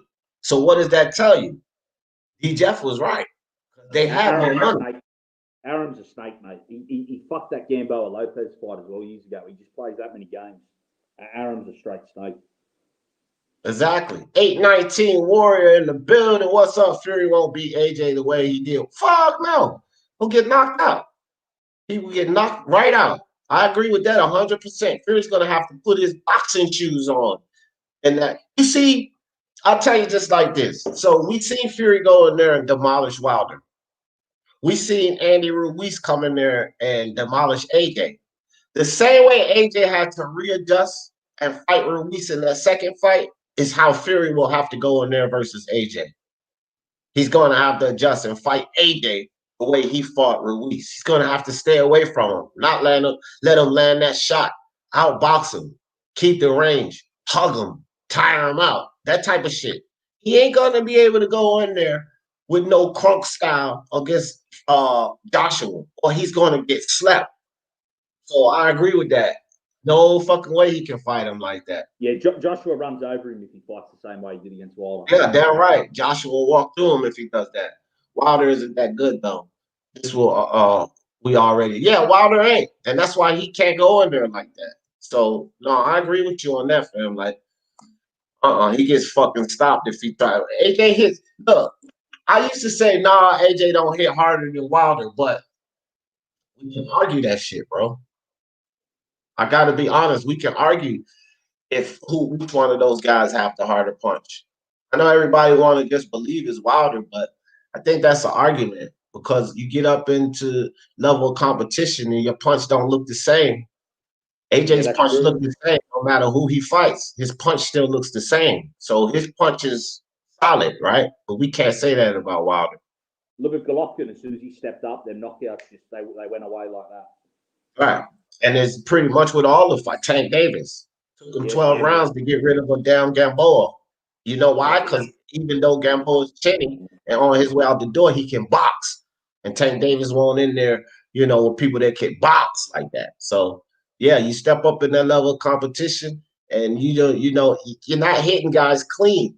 I mean, even the guy with not the most power catches you clean, he can stop you.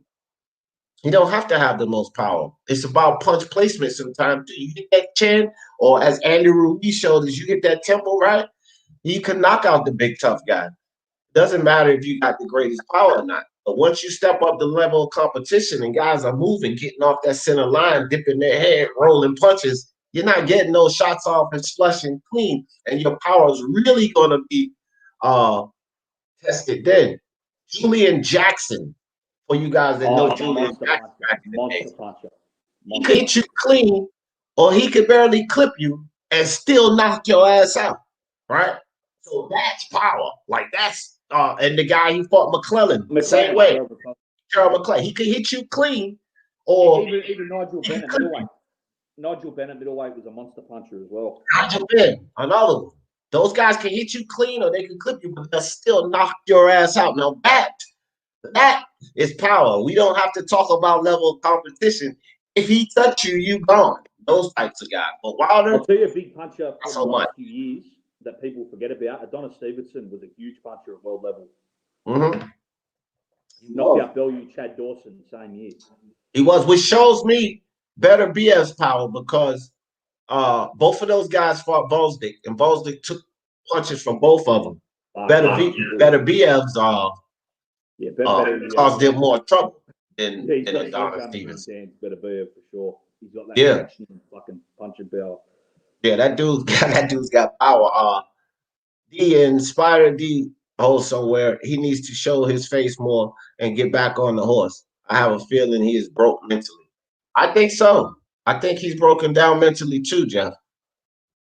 Can we back licking opponents? Corona happened after Fury started that lizard thing.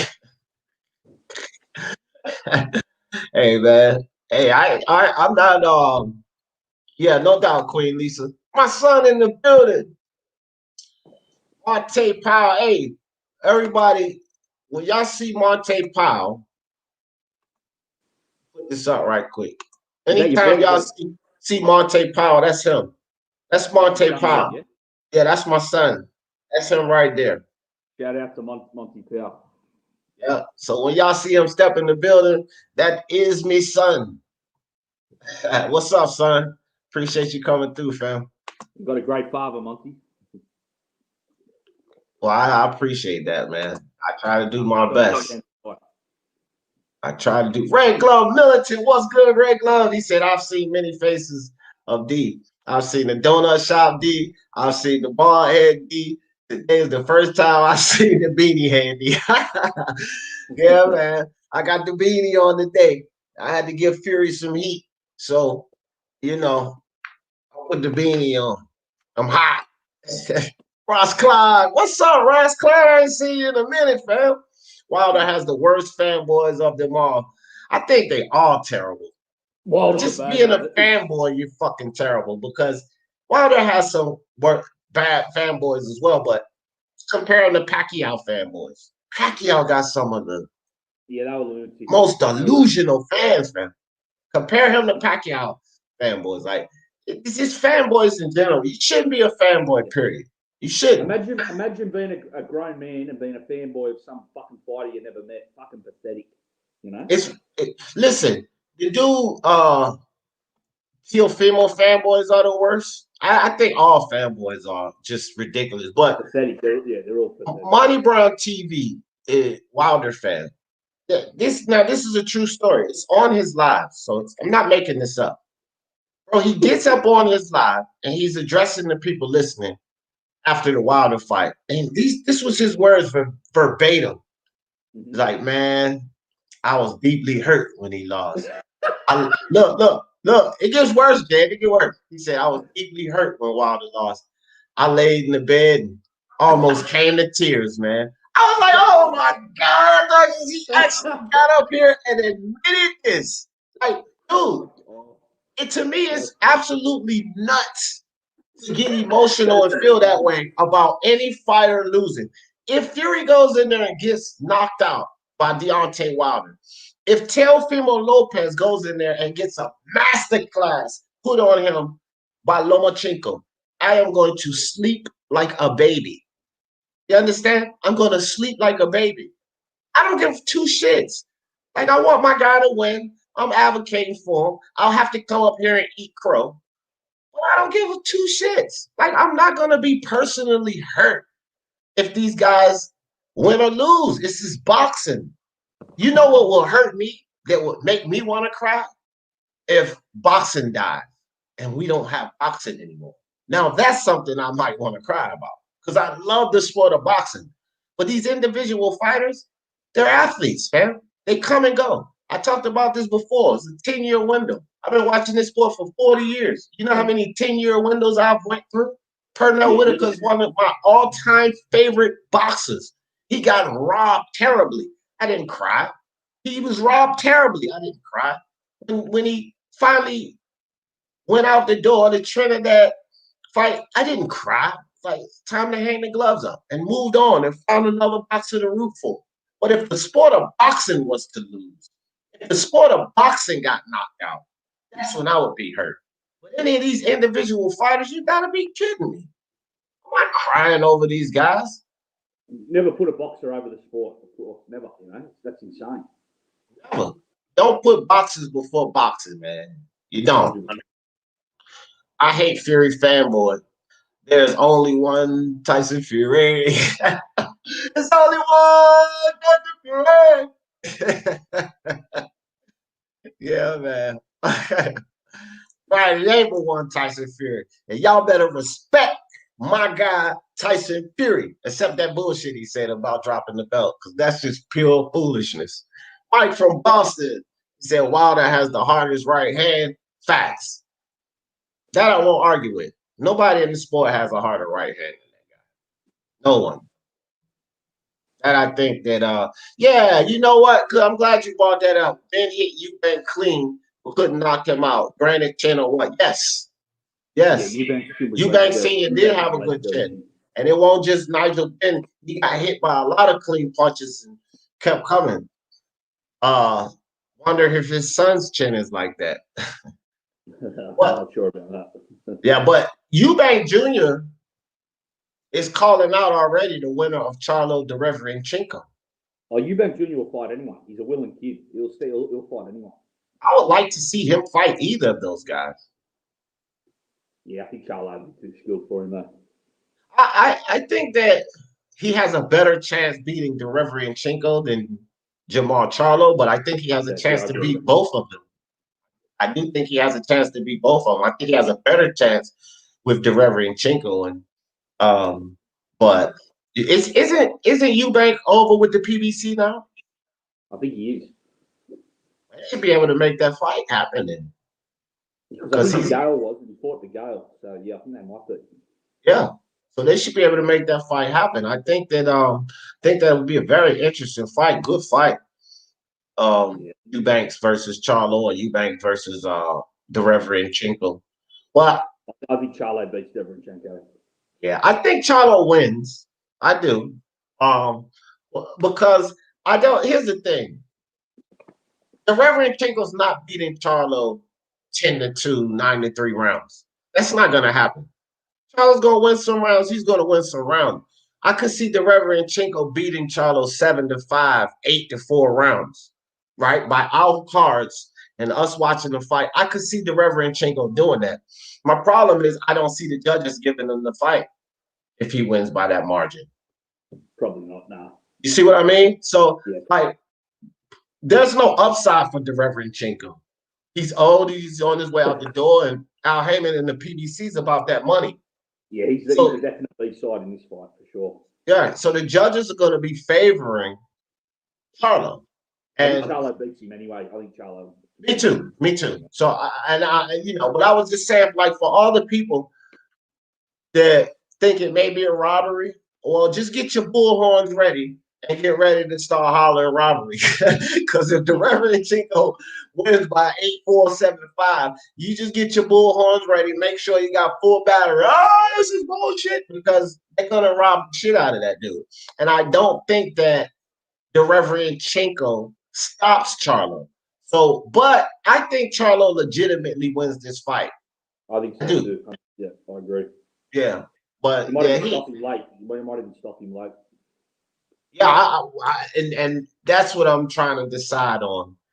Uh, that's what I'm trying to decide on this weekend for the Same here. prediction league, to pick the stop or to pick the decision. I'm I'll be really betting close. on both Charlos together. I don't know whether to back him stoppage or not. That's what I'm deciding as well. Yeah, everyone keeps talking about the Reverend Tinkle's output, his body punching. But what they're slipping and missing is the same thing with Jason Rosario and these two Charlos, right? They're talking about Jason Rosario's output and the fact he keeps coming. Same thing with Reverend Tinkle. But this is what they're missing. Neither of those guys' defense are great. Jason Rosario always has his hands down when he's coming in, just waiting to be clipped. The I can't Reverend see Tinkle, Rosario beating Charlo at all. I think no, that's no, no, no, Rosario. no. And then the Reverend Chinko is the same way. Like, he doesn't, his defense isn't the greatest. And you cannot be slipping like that with these Charlos because they have good chins and they got good pop on them. They're quick. They place punches well. Like they find their target. So I just don't, definitely Rosario. I don't see it with Rosario, but Jamal Charlo, I think he legitimately beats the Reverend Chinko. I mean, and as far as stamina and endurance and shit, Charlo ain't fucking gassing out. You see the way these boys are built? They're no Errol Spence or Jarrett Hurd. They don't blow up in between fights. These dudes keep themselves in shape. That's one thing about the Charlos. They keep themselves in fighting shape. So, Big Charlo landed on J-Rock. That was accurate. Look how accurate that was. That timing was beautiful. Yeah, beautiful punch. And then Jamel Charlo with Lubin. People say, "Oh, Lubin just came." No. He timed that punch. That was a good punch. He timed it. He caught him slipping. Bang! Not only that, he changed the direction of the punch midway through. He changed the direction and caught him perfectly. And look at Tony Harrison. When he got Tony Harrison in trouble, don't take my word for it. Just go look at the fight. When Jamel Charlo got Tony Harrison in trouble and finished him off over there on the ropes, look at how he was landing those punches. Those things was coming clean, was tagging that dude up. There wasn't no wild windmill and shit like fucking Wilder. He closed well on Tony Harrison. So Jamel Charlo is going to beat Jason Rosario. I'm confident with that. I'm picking the knockout. I'm just not sure about decision or knockout for Jamal because the Reverend Chinko can take him 12, but I don't think he's going to win the fight. I'm definitely not going to pick the Reverend Chinko because I don't think he can knock Charlo out, and the judges are not going to be fair with him. Yeah, I think it's a good bet, both Charlos. Put them together in a bet. I think that's good money. Joe Smith bullies better be before, man. That's a good fight, but I think people are overhyping Joe Smith Jr. right now. That's what I'll say about that. He's good, and I'm only saying that they're overhyping him, not because he's not a good boxer. I think Joe Smith is a good boxer. I'm saying the overhype is coming from the fact that people say what he's just going to do to Artur Beterbiev. Who the fuck has done that to Artur Beterbiev? No one. So just to say Joe Smith going to come in there and do this and do that to Artur Beterbiev, to me, that's crazy, bro. Artur Beterbiev has proven himself, and he's proven himself against the likes of Bosnick. Everybody was high on Bosnick. Joe Smith Jr., in my opinion, does not box better than Bosnick. He doesn't. He's not a better boxer than Bosnick. Not close. No, so Joe Smith's a construction worker. I think he's not even a full-time fighter. So shout out to him. He's definitely a fucking warrior. He's not even a full-time fighter, or at one stage he wasn't. Exactly. Your son towers you, D. No wonder you don't whoop your kids. Yeah, my son's like 6 foot, bro. I'm only 5'6". Yeah, that's a fact. He does. No, my son loves his dad, bro. There's much respect there, so he would never try to fight me or no shit like that. But the last time he did, when he was 16, he was still taller and bigger than dad. I had to dump him and show him what time it was. And don't you forget it, Sporting Advantage. It's getting cold in Ohio. It's getting cool. It's at that time now, Red, where it's pretty warm in the day. You gotta have the AC on that day and then turn the heat on at night. That's where we are now. Which, real quick, hold on, guys. I'll be right back. I got to turn the damn heat off now.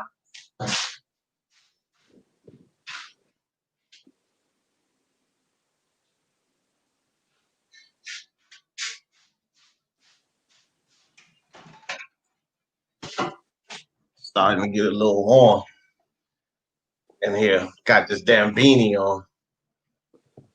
Had to cut that heat off. Freeze everybody else. Wake up.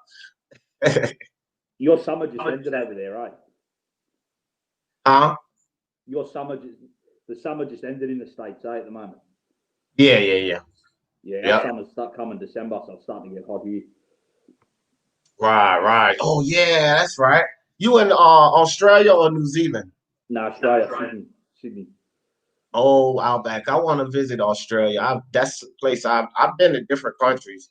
I've never been to Russia, Australia. You ever come to Sydney? Hit us up. I'll show you where to go and what to do. Oh, if I ever come, you're down there. My guy Ty Legacy is in Australia, and my guy JB. JB's in Australia, but that fucking place is huge, bro. And people think America's big. Australia's fucking huge, so y'all motherfuckers could be 400 miles away from each other. Yeah, but most of the people live in two cities, Melbourne or Sydney. Like nearly half the population lives in them two cities. Oh, really? Yeah, 5 million in Sydney, 5 million in Melbourne. Oh, okay. Yeah. All right. So it really is the outback. It's just like two major cities and a bunch of land everywhere, huh? Yeah, but where I am, Sydney, it's like a metropolis now. It's like a big city anywhere in the world. Oh, okay. Cool. Yeah. Cool. I'm gonna get my funds together and travel the world, bro, and just hit the countries that I have not been to before I revisit. Because I've been to, multiple countries in Europe because my mom was military. So we could get over there and travel like it was no deal. Not very expensive either. And she was stationed in Ansbach, Germany, which is right there around everything. Spain, France, you know what I mean? You were an army brat. You were an army brat when you were younger. Yeah. Kind of, sort of, because I pulled away from my mom and all of that damn traveling shit when I was 16. She did a tour and he did what was called a hardship tour in South Korea, where a hardship tour, you can't take your family. You just got to go on your own. And she did a 19-month tour. But she got my brother and I an apartment. And he was my legal guardian. He was in 12th grade. I was in the 10th grade. And she was in fucking Korea, right? And my brother was my legal guardian. So fucking well I never went back home after that. All that freedom. I'm in high school, got my own car, my own crib. Shit, man. I won't go back home. No way. Yeah, it was a wrap after that, bro. But yeah. But I did get to, in my teen years when I was older and can remember, not a little kid, I got to visit a lot of countries in Europe. And, so it was a blessing to be able to get cultural experience. And so now I want to travel again as an adult, but I want to start with the countries and lands that I have not been into. That's probably why you're so open-minded, I could tell you're pretty cultured, you know a lot about different places in the world and stuff like that. So that's why it has a lot to do with that, because I was fortunate enough to actually visit and appreciate life in America. It's a lot here to not be appreciative for sure. The racial tension and the bullshit with our government, but as far as the living conditions in America, it's a lot to be grateful for because there's so many countries that just don't have it. Anyone who lives in USA, Europe, Australia, they're privileged. These people complaining, crying, go try Syria, Venezuela, places in Africa. They wouldn't last 2 minutes. No, exactly, bro. That's exactly right. I mean, like France, Switzerland, England, Australia, America, put it this way. It's 197 countries, I believe, 96, 97 countries worldwide.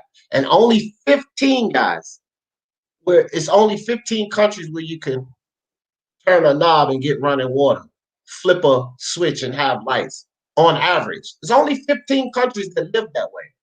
All of the rest of the countries don't live that way. So if you Well, for grew up in one example, of these countries, you have a lot to be grateful for. A lot. for example, my best mate, he's from my best friend's from Lebanon. His family, they still live there. They have to sleep on the floor because the rocket-propelled rocket launchers get fired at each other all night. They have to sleep on the floor because the bullets come through the opposing apartment blocks. You know. Right. And a lot of I know a guy from there too.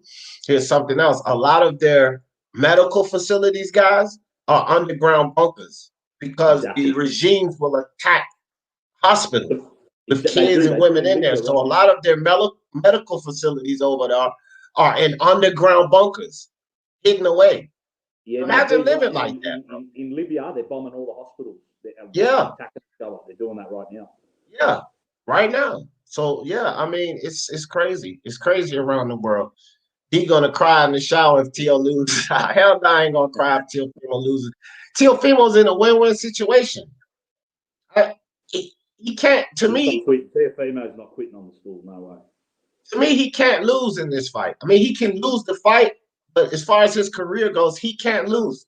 What is anybody gonna say? You lost to Lomachenko, so right? He's in a win-win situation. He can't lose in this fight, bro. And if he takes away, even if he loses, he gets a masterclass put on him. My only hope is that he Canelo's that situation. Like Canelo got the masterclass put on him from Floyd, and he took everything he could from that fight, and it made him the fighter he is today. So my hope, I don't think Loma could do that to him. Loma can't do what Floyd did to Canelo. I don't see that happening. I think he could, Jeff. Did I think he could? I think. Listen, by after I pick 7 rounds, right? After 7 or 8, if Chill don't get that knockout, I think we could see like exactly that by Lomachenko. Because it could get to the point where he's still a young kid. It could get to the point where, you know, what am I supposed to do? I've tried this, I've tried that, plan A, B, and C, and I just can't crack this shell, right? And it gets to that point, and mentally that kid could be depleted, and he just gets a masterclass put on him. But he and his father do a lot of good film training and stuff, so hopefully he can take away from that fight. Look at what he needs to improve on. Because if you get things done to you from a guy like Lomachenko and you can build from there, then what the hell is anybody else going to do to you? Because ain't nobody going to do to you what Loma going to do to you. That's the greatest experience to have. This is why Canelo, in my opinion, is so great. Because who the fuck else was going to do to him what Floyd did to him? That was a Nobody. masterclass Floyd that night. Nobody was going to do to Canelo what Floyd did to him. He So took Canelo to school that night. yeah. So I think that it's a win-win situation for Teofimo, depending on his mental. This kid can, if he loses this fight, if he can pull what he needs from this fight and build on that, he can become like even greater and greater and greater. Iceman said Teofimo, the younger, stronger, bigger fighter, all he has to worry about is not quitting.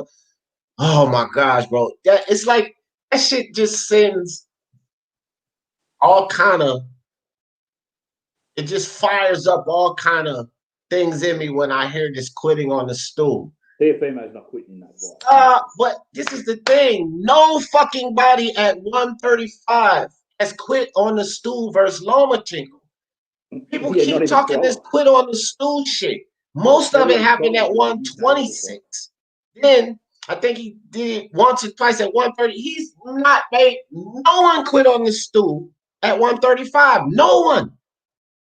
And people keep talking this quit on the stool shit. Go look at the fights with Linares, Pedraza, Luke Campbell. All of that fancy spinning shit and the dancing and fucking taunting. He didn't do that to none of them either. He didn't do all of this fancy spinning and taunting and fucking around at 135. He retired no one on the stool at 135. And I believe that this kid is probably the toughest, most durable guy that he's fought at 135, and he's going to do it to him? Get the fuck out of here, bro. I thought he looked terrible versus Petraza. Yeah, bro. He got tapped up by. It's not gonna be no fucking quitting on the stool, no fancy spinning, none of that. Lomachenko's Teofimo's in a fight, but Lomachenko's in a fight too. Wasi Rahman says, Chico is a weak starter. Fact. Also gets dropped early. Facts. I'm confident he won't get KO'd though. I think it'll be a dogfight, and Chico is gonna out hustle. Oh, you talking about Deverenchenko? Yeah, Okay. like Deverchenko, yeah. Uh, Because Deverchenko could got dropped by Jacobs and I think Golovkin early. So yeah, he definitely is a slow starter and he gets caught cold early. That's definitely true. you think? Nah, don't do it. Don't do it, Wasi. Don't do it. I'm warning you, bro. I'm thinking about decision. I'm thinking real hard about decision, Wasi, but my brother, you at the top of the league right now. And if anybody win, I hope you take this shit. Don't pick no fucking draw. It's only 5 points, so you can pick the draw. You might get a draw and get lucky, but ain't gonna be no draw, bro. Charlo gonna stop him or they're gonna rob the Reverend Tinko. And if the fight is close enough to be a draw, Wasi, if it's close enough, if we see that fight, it's close enough to be a draw, that's a Charlo decision, hands down. Yeah, Al Hammond and them can't make no money off of the Reverend Tinko. That's what you gotta think about. They can't make no money off it. Wins comfortably, but there's no way to draw. Because like you said, if it is, they just give it to him. But I think he'll win comfortably anyway. Yeah, no way. The spirit comes out when I see some cakes. Right now, oh man, he ain't talking about the kind of cake I'm eating. He talking about that booty, that fat asses. He's not talking about this kind of cake. I tell you that. He said, and with Jamel, I saw training footage. He is looking very, very smooth, but I don't know if he'll fight how he trains. He won't. He's going to get a little overzealous, but the training and him looking that way is a good sign. But man, Jason Rosario is just too sloppy, and he's not defensively responsible. I'm telling guys, he's going. This one I'm picking the knockout. I don't know which round, but I'm picking the knockout for I don't think Jamel Rosario Charlo. can go more than Rosario. I don't think he can go more than 7 or 8 with Charlo. Yeah, I think exactly. he gets fucked up in that fight.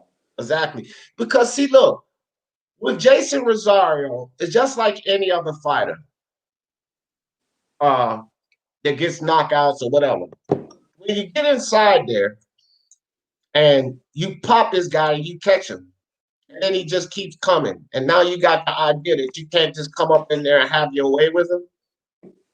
Then he's gonna change his fighting style. Like the way we seen Jason Rosario fight J Rock, because the first time he landed on J Rock, he saw that he buzzed J Rock. And then he also felt J Rock's power. So he knew that he had more to give to J Rock than J Rock had to give to him. So he fought in that manner. It ain't gonna be that way with Jamel.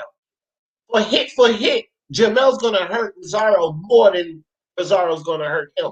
And then he's gonna adjust to that style. Because he's gonna know he can't just come in there and have his fucking way with Jamel Charlo.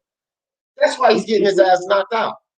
Did Rosario get stopped in the one loss he has? You know who that loss was to? Just come a little closer to the mic, Dan. What'd you say? Yeah, do you know who Rosario? Did he get stopped in the loss he had? Because Rosario's got a loss. Did he get stopped in that? No, he got stopped by Nathan Gallimore. Okay, yeah, I don't know who that is. Yeah, right. Right. And Nathan Gallimore is not the puncher that fucking Charlo is. That's another thing. Like, people wake up. Gallimore stopped him and stopped him good. He's not the puncher that Jamel Charlo is. He doesn't, his punch placement is not as clean as Jamel Charlo. Jamel gonna stop Jason Rosario. I have no problem with the Rosario fight. You put, oh my. He put money on Rosario for the upset. You'll be losing your money, I think, there. I'm gonna tell you something, Jed. This dude right here, Wasi. Yeah. That dude's is lights out with his boxing acumen, what he sees in the ring. He's at the head of our prediction league right now. Well, and I'm in it. I've got money on Charlo, so I hope he's wrong with this one.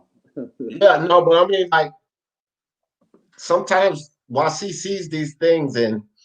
No, I've spoken to him in the chat before. He's definitely an intelligent lad. Oh yeah. He's got a fucking sharp eye, fam. He's got a sharp eye. So yeah, he definitely knows the sport, 100%.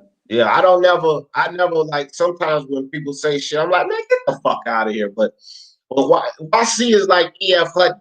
Remember that? When E.F. Hutton speak, everybody listens. Actually, I remember. That's Wasi. This Wazzy lad said Rigo would beat Inoue still if they fought, so he might be onto something there. Yeah. I'm not gonna doubt Wasi, but we got difference of opinion this time, Wasi. I think Charlo stops him. GGG could KO the Reverend Jinkle. I don't see Jamal doing it. Oh, I mean Jamal doing it. Yeah, I do. I do, Mike, because it's a different. Jamel's quicker than GGG. He's more athletic and explosive than GGG. GGG's a jabber. He comes through. He pounds you. So it's a different kind of fight. Speed adds to the power too. I do agree. GGG's a harder hitter than Jamal Charlo. Jamal Charlo, but Jamal's much faster than GGG. Right? It took GGG 5 or 6 rounds to get rid of fucking Rolls at this stage, so he's finished at this stage. Yeah, and that too. Good point, Jed Kyle. GGG's on the decline because look how long it took him to get rid of Steve Rose. GGG 4 years ago would have beat the fucking shit out of Steve Rose. Yeah, I don't rate GGG that highly, but prime GGG would have ran through Rose. It would have fucked Rose up, no sweat, no sweat. Probably a round even would have knocked him out in a round. I think the younger GGG would have convincingly won that first fight with Canelo. Yeah, you have a point because a lot of people thought he won anyway. So yeah. Right. Some people think he won anyway. I think the draw was fair, but I think myself. Yeah, I had a draw myself. Yeah, I think the younger GGG though would have made that a convincing win. I'm not saying he would have knocked Canelo out because Canelo arguably has the best chin in boxing. I seen that dude take some wallops. Yeah, he's got I know that motherfucker got a chin on him. That's for sure. He does for sure. Yeah, no doubt. Let me see. Mike from Boston, I completely agree. He said, Mike from Boston, I completely agree. I don't think Jamal has the KO punches to KO Chinko. I don't know, man. I think he do. I seen the Reverend Chinko buzzed and hurt a couple of times, and I think Jamal has enough to do that to him too. And I think his speed, and like if he gets a guy hurt, his speed, him and Jamal can close pretty well. And his speed, man. When you get a guy hurt, and the faster those punches are coming, the more likely you have a chance to stop that guy once you get him hurt. And I think Jamal Charlo's gonna pounce all over fucking the Reverend Chinko once he gets him hurt. Get a standing TKO or that's enough. That type of thing. I could be wrong. He could still stop him late. I think he could stop him late in that fight. Mm-hmm. 10 or 11 rounds, something like that. If I do pick the stoppage for this weekend, I'm gonna pick like round 11. And if I bet the stoppage, I'm gonna do the group betting. The fight ends around 10 through 12. I'm gonna do it like that. I just seen ED in the chat. Unrivaled what was asking for a link. Oh, okay. Yeah, I'm behind. I'm behind in the chat as usual. Let me slide on down. I didn't even know Mark was in here. Yeah, I just looked at the chat then, saw him at the bottom of the page. Boxing Monster said, I think Chinko outboxes Charlo, but not by class, but saying busier and just being more active. But I think Uncle Heyman and PDC will give that fight to Charlo. Yep. There you go, Boxing Monster. He ain't beating him by the cards. They're going to cheat him, bro. I fully believe that. That's a good point. He's fucked either way probably in this fight. He's going to have to really decisively beat him to win this fight, which I don't see happening at all. I think all of us could see. I think all of us can see the Reverend Chinko winning that fight. Like I said, 7 rounds to 5, 8 rounds to 4. I believe all of us can see that. Possible by our cards, by our eyes. But the PBC ain't gonna see that. If the Reverend Chinko wins 7-5, 8-4, the PBC and the judges that they pay off ain't gonna see that. They're gonna see 7-5 Charlo's way. If he wins 8-4, they're gonna see 7-5 Charlo's way. What's up, Mark? What's happening? What's up? What's happening? I couldn't sleep this morning, so instead of working on stuff, I just jumped on a live. Yeah. Mark, good to talk to you on a live finally, brother. How's it going, man? I have no idea who you are, though. That's Jed Kyle. Oh, what's up, Jed? How's it going, man? Yeah.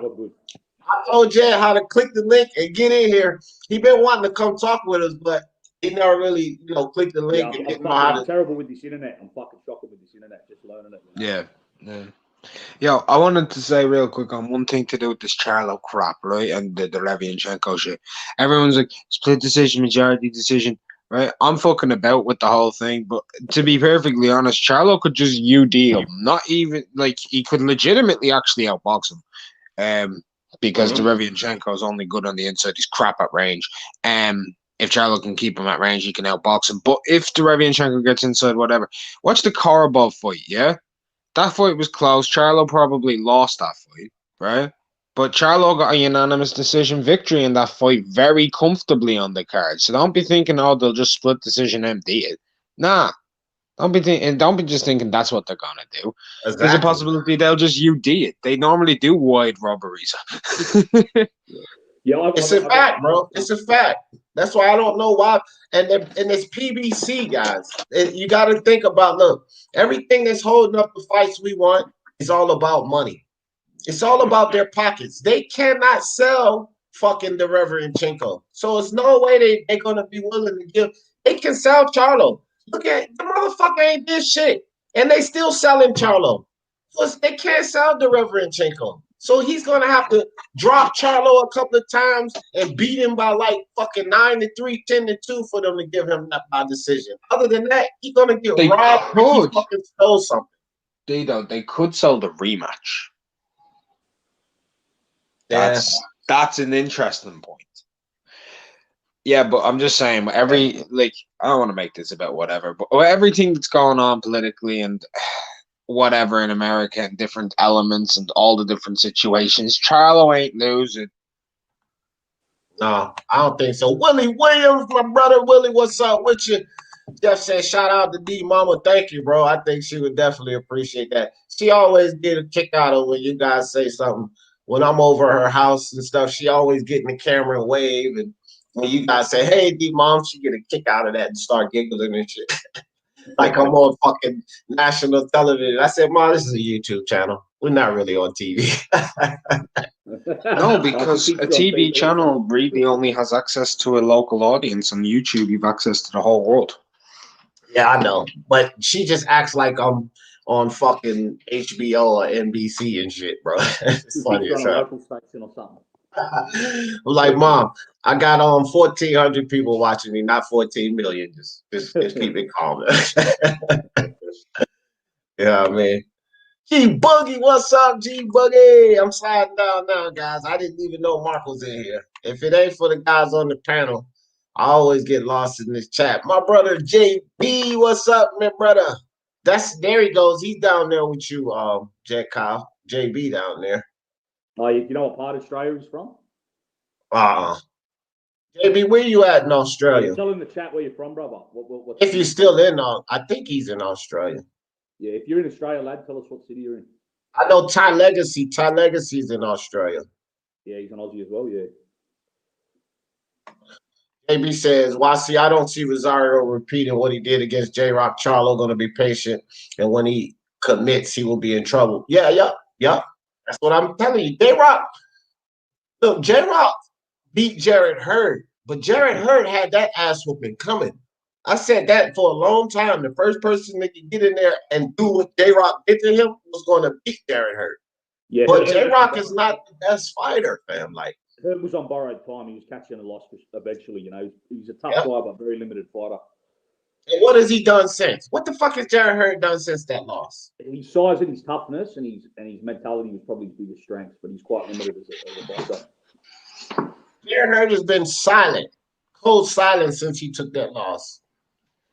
Jarrett Hurd's regrouping, changing a lot about himself, working on some shit. To be fair, which is kind of sounds stupid. He's looked shit, but he has actually tried to work on changing some things. We've seen that. He's tried to develop a good jab. He's tried. He's not succeeding, but he's trying. Yeah, he's tried. But, again, like, I'm just like, what is he doing? What is he doing? Like, Oh, this dude, Jared Hurd's not old. He's what, 29, 30? I don't know, but he needs to get his ass up to light heavyweight, bro. I don't I don't think he does anything there, bro. Well, bro, I'm moving him up 3 weight divisions. I'm just saying that's where that's his natural weight division. That's where he should be fighting off for. Like he's huge, bro. 190, 195 is what he was walking around at. Oh no. He's walked around at 210, bro. That's sick. That's ridiculous, bro.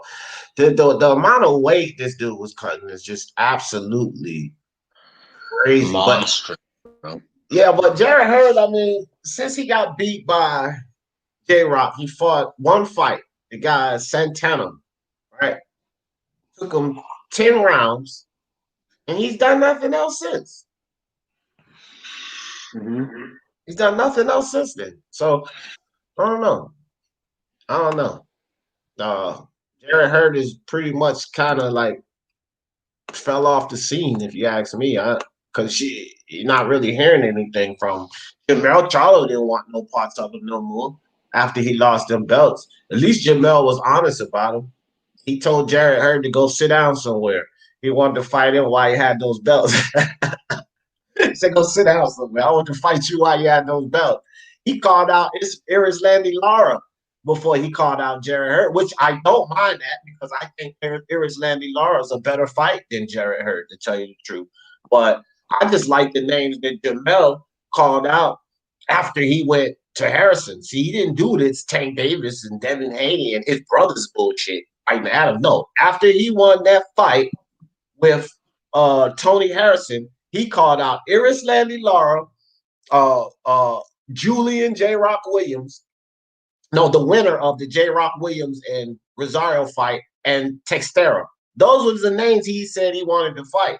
That shit's impressive. That's impressive. Like, no more bullshit. That's cool.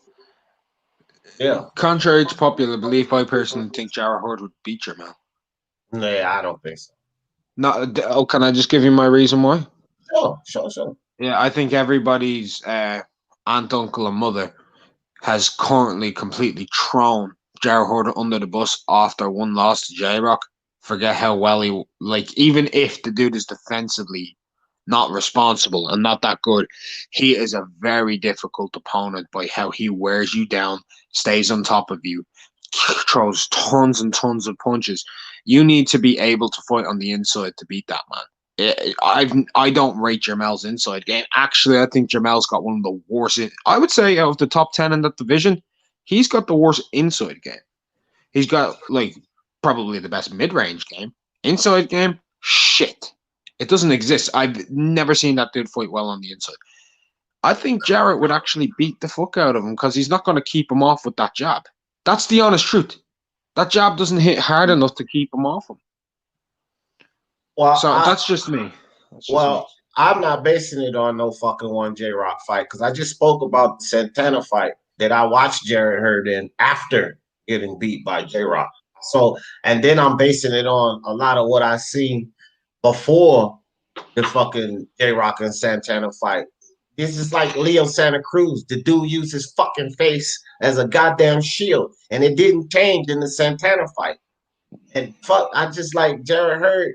I've never been highly impressed with her. He's got a nice, quick uppercut on the inside. That's a nice, good uppercut he has on the inside. But, bro, you can't be using your face as no damn shield. You can't. Like I said, with me, it ain't based all off of no fucking J-Rock. What did he do after J-Rock? He looked lackluster. He went 10 rounds with a guy he should have knocked out. This was after J-Rock. So I ain't basing it on no fucking J-Rock. I'm basing it on everything I've seen about Jared Hurd. He's had one fight fighting him in a completely different style. Completely different. And you know that yourself. His style, he completely changed it in that Santana fight. It was completely different.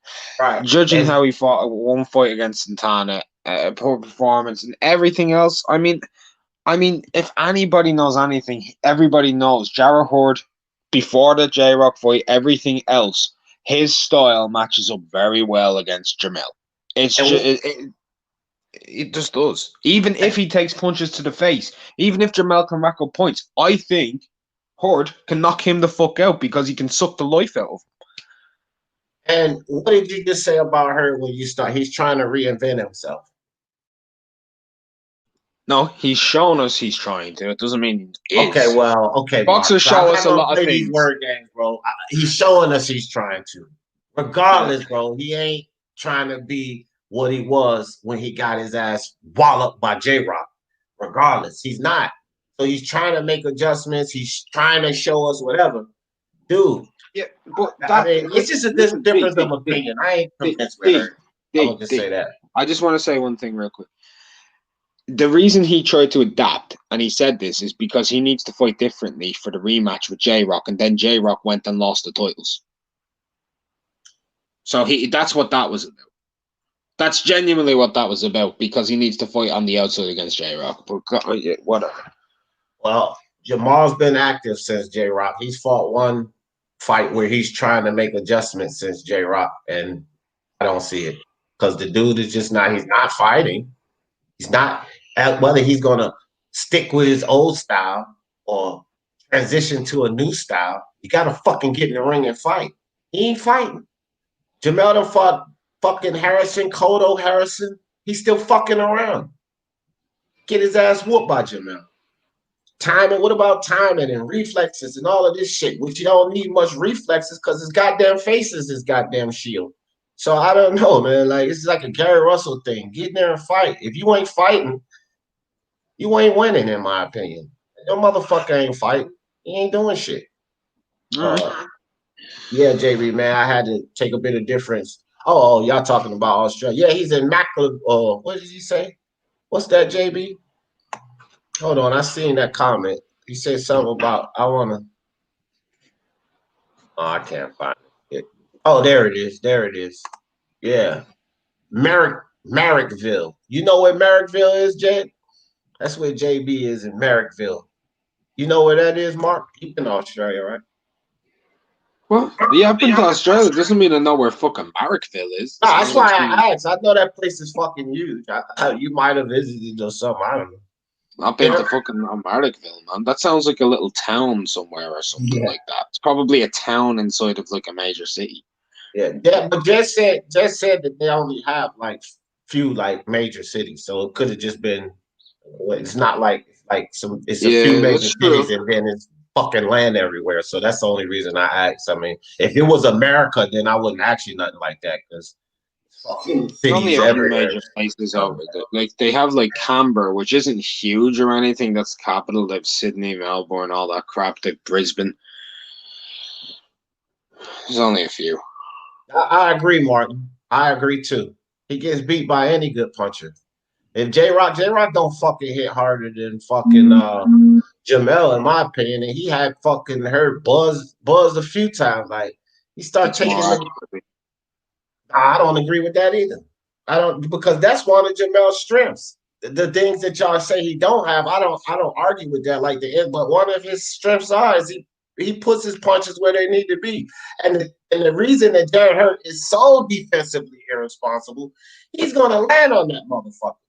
He's gonna land, and he definitely hits harder than J-Rock. I ain't even fucking having that argument. Like he hits harder than J-Rock. Do you know how you Horton drops Jared Horde? He's the big guy. It's like the old thing, yeah. You chop the tree down and then it goes timber. You don't do it from the top. Jamal don't hit to nobody. I seen J-Rock hurt him on the chin, fam. Like, I watched the fight too. I know you watched it too. He hurt him on the fucking chin. And Hurt is the one that'll wear you down. I'm with Martin here. Any good puncher is gonna beat that dude because his face is his fucking shield. That's his guard, not these. His face here, hit me here. So any good puncher is gonna put that motherfucker away, in my opinion. Mark always try to make D feel small. No, he doesn't. What's that? 300? No, he doesn't. He said you always try to make me feel small. I don't think he does.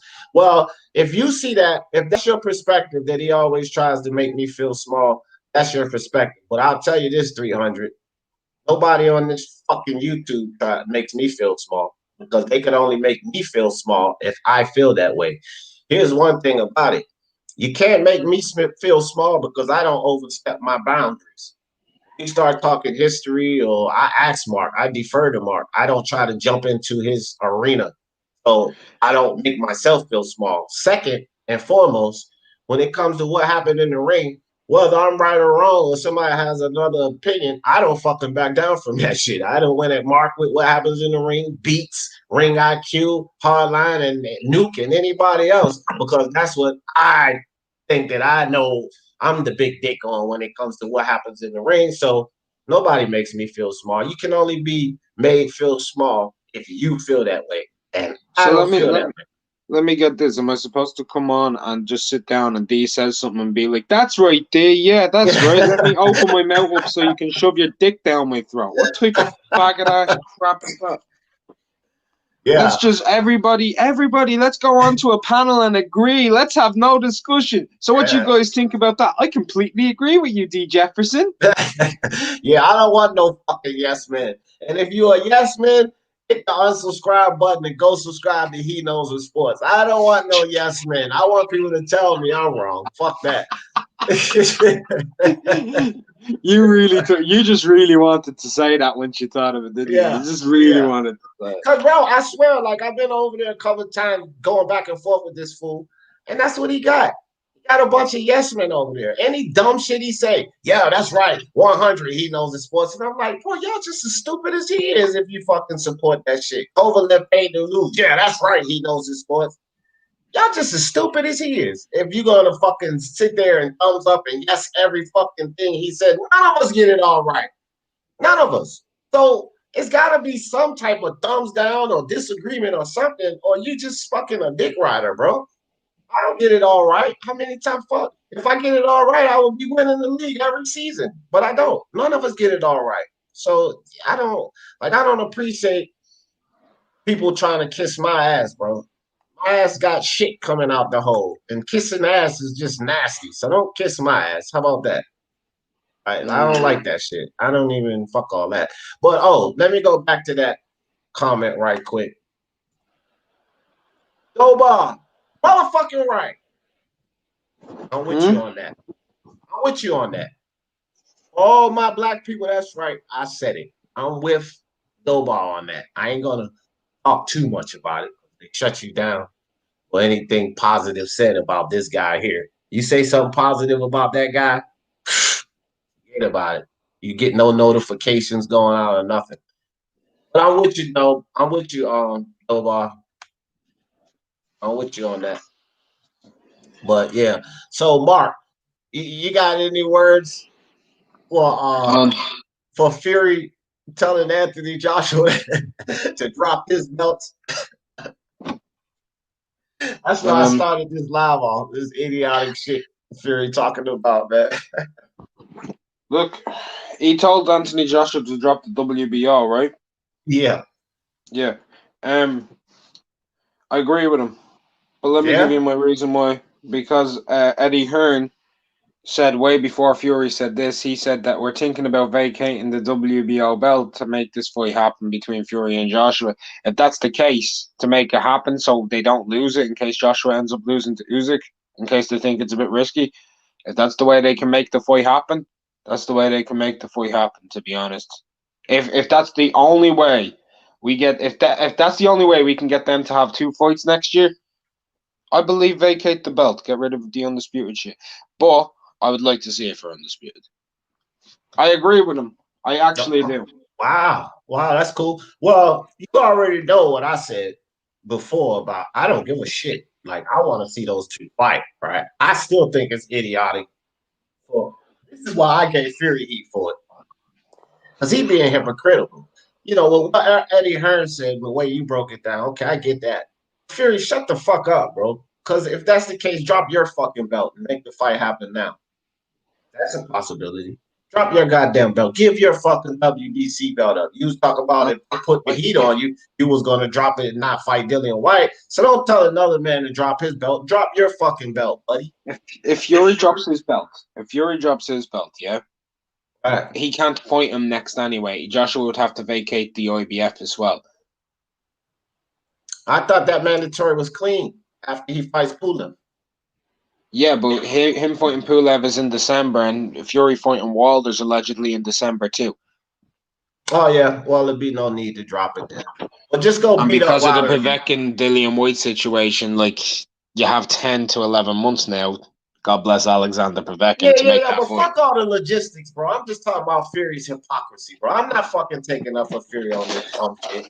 I mean, you putting logistics in it with her saying and all of that. Fuck that dumb shit Fury talking about. Right now, Fury's talking some dumb shit. The logistics and the All shit right. that you're talking about, I don't disagree with. Fury's full of shit right now. That's what I'm Well, I'm on. gonna say Like, something. fuck I'm gonna all say that. something. It's literally the opposite of hypocrisy.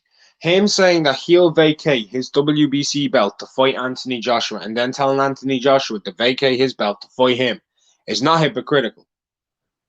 Him telling Anthony Joshua not to vacate his title and he's going to do so, that would be hypocritical.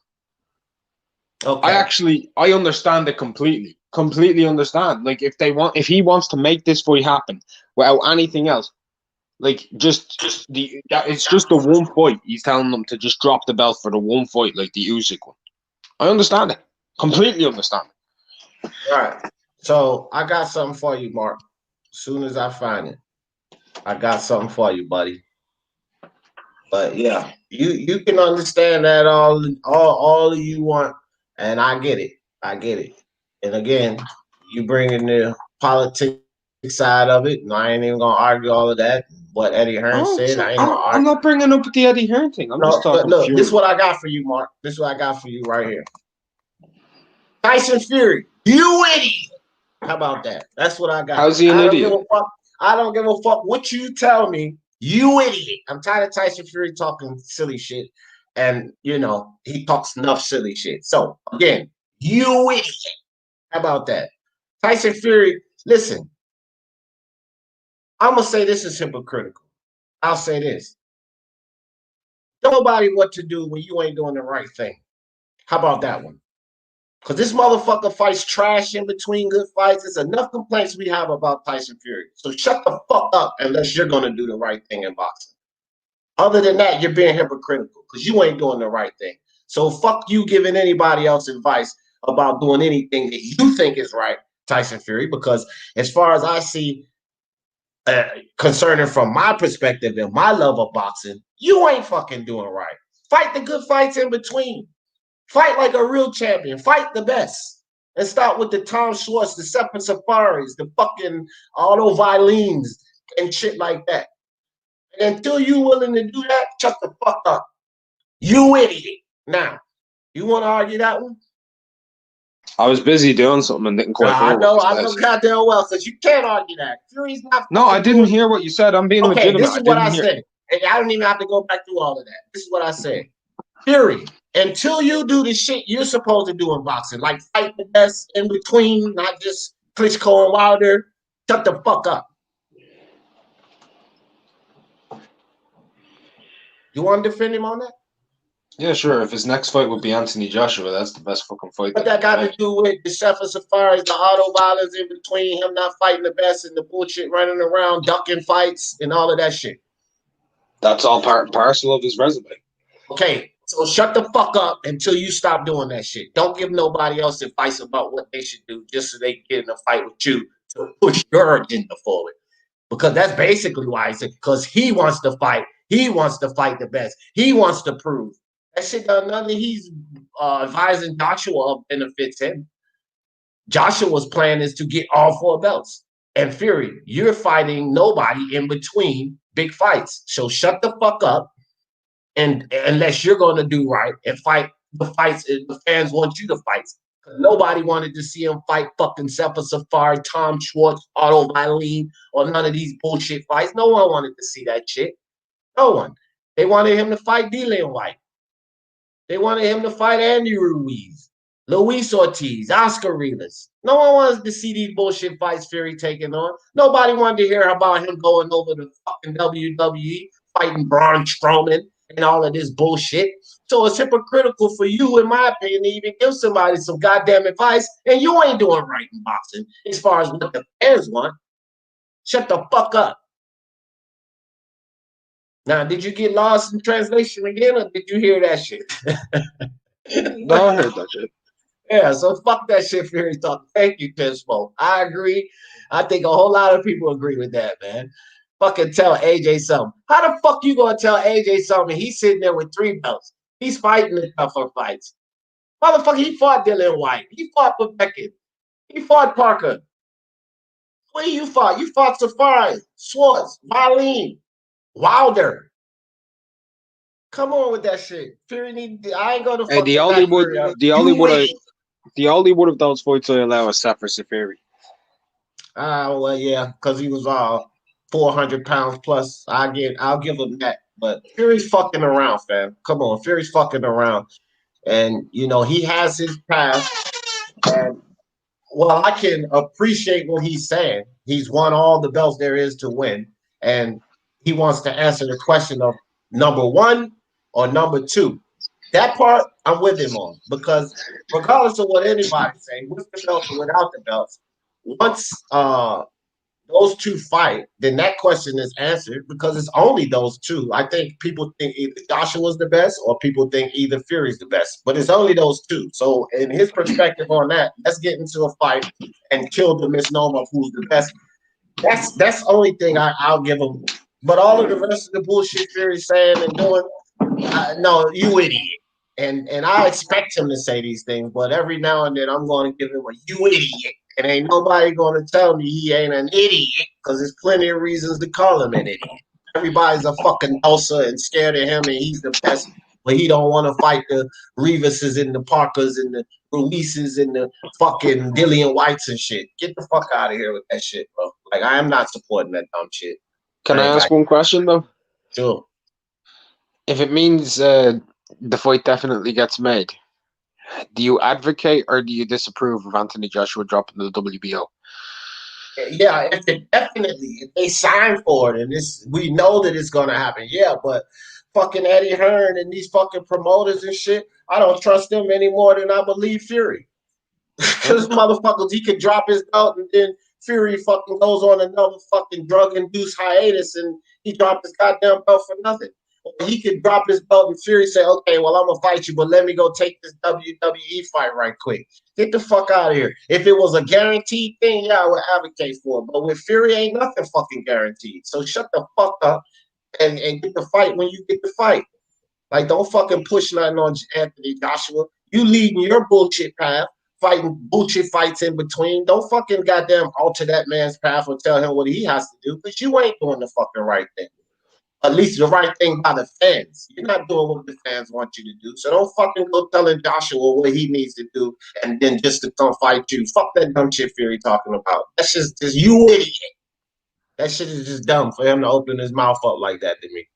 There ain't shit guaranteed in this fucking sport of boxing, bro. Fights get canceled, we all excited, and then they push the goddamn fights back or not have them. Ain't nothing fucking guaranteed in this sport with these crooked ass fucking promoters and networks and managers and all this bullshit. Hell no. Fuck Fury talking that crazy shit. My guy or not. You idiot. How about that? El Primo. What's good with you, dog? Stand up, bro. Don't be scared. That's right. That's right. Stand up and do that goddamn shit, Jim. I'm talking about. I'm tired of standing, bro. You don't do nothing but sit down all day at work in front of that goddamn computer and figure out your goddamn plans and numbers, boxing monster. You ain't doing no goddamn standing. All you do is sit down and eat chicken sandwiches, nigga. Cut that shit out. Red Glove Militant, that video you made an hour ago, hilarious. Oh, yeah? Put the link in the chat, Red Glove. I got to check that out. I didn't see it yet. If I hear somebody about depression on drugs again, I'm going to yell. Yeah, I know. I just got to give them heat, man, because look, one thing about it, if you do it before, then it's a probability that you can do it again. Mental game is a funny game, bro. You know what I mean? That mental condition, my brother has a mental condition. And at any given time, I like to believe he wouldn't slip back and go into anything like that, right? I would like to believe that, but at any given time, I got to be honest about it. He could slip off the wagon and go back into a mental hiatus, pressure bust pipes, as they say. You know what I mean? GB boxing in the building. What's good? What did Fury say now, Jefferson? Salute to you and our rival. This idiot. This is what he said, GB. That and Mark did bring up a good point about it, but I'm still calling him an idiot because he's trying to tell Anthony Joshua that he should drop the WBO belt and make the fight with him. So I'm just like, you don't tell Anthony Joshua shit. I'm a Fury fan, not a Joshua fan. I like Joshua. I don't have a problem with him. I think he's a good fighter, but I'm a fan of Fury. You don't tell Joshua anything, Fury. You idiot. That's my stance, GD. Tyson Fury's very like polarizing. Tyson Fury's very polarizing. He's one of these guys who manages to split opinion and divide it all across the board. Yeah. He really is. Some people will be like, he's the best boxer. Some people will say he's the most boring boxer. Then other people will be like, he can be the most exciting. Fury can punch. No, Fury's feather fisted. Fury's bipolar. No, Fury's joking. Nobody fucking knows with Fury. That's like one of the best things I've ever seen in boxing. Like, this dude literally has everyone confused. Like, no one can pinpoint down exactly what Tyson Fury's gonna do. Nope. No one. Mark, which one do you think? I think he's the best at something for sure, or arguably the best in the game. Self-promoting. Him or Keith Thurman is my opinion. Which one you think is the best self-promoting?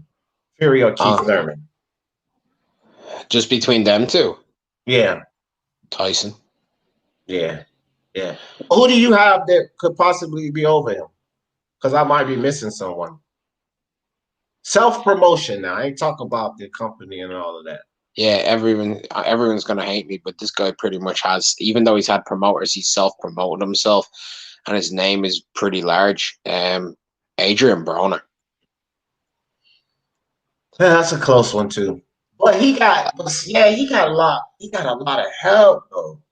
Yeah, he did build his name a bit off of. Yeah, I know, but after the Floyd crap, everything. The whole about billions going crazy. Adrian Broner doesn't get promoted by anyone bar himself and his own actions at this stage. Like, he really... Another person who's pretty good at it, honestly, is Amir Khan. Yeah, they good. I agree. I thought about those names. I think, to tell you the truth, Adrian Broner is one that I didn't really contemplate. I think it's a close run with him and Keith Thurman. I just think Fury, being that he's a heavyweight, the most popular division, his gift to gab, he has better punchlines and dictions, and his diction, his grammar, his anecdotes are better than Adrian Broner, right? So just watch Tyson Fury's mind games, bro. Like, you can literally, I could sit through an hour watching Tyson Fury playing mind games with people. Oh. Because I'm seeing it in the cameras, fucking this white shit is fucking paint. What the hell is this on my damn hat? Hell yeah, Coco Tyler. My head is warm, dog. I went outside. It was cold this morning. Coco Tyler, MXBC in the motherfucking building. What's up, Coco? Hell yeah. Boxing Monster said D Jefferson is reading the chat through the Yukonani eye. What the fuck is that word? Yukonaki eyes? Yukonaki. What the fuck is Yukonaki, bro? He needs Pastor El Jefe to decipher the word of the ocean God. And please, Jefe, Jefe crazy. I heard about El Jefe's church. I hadn't been in a part of the congregation yet. I need to go check El Jefe's Sunday church out. I'm genuinely, like, I don't know why they keep saying Yukonaki. I thought that was a League of Legends character, man.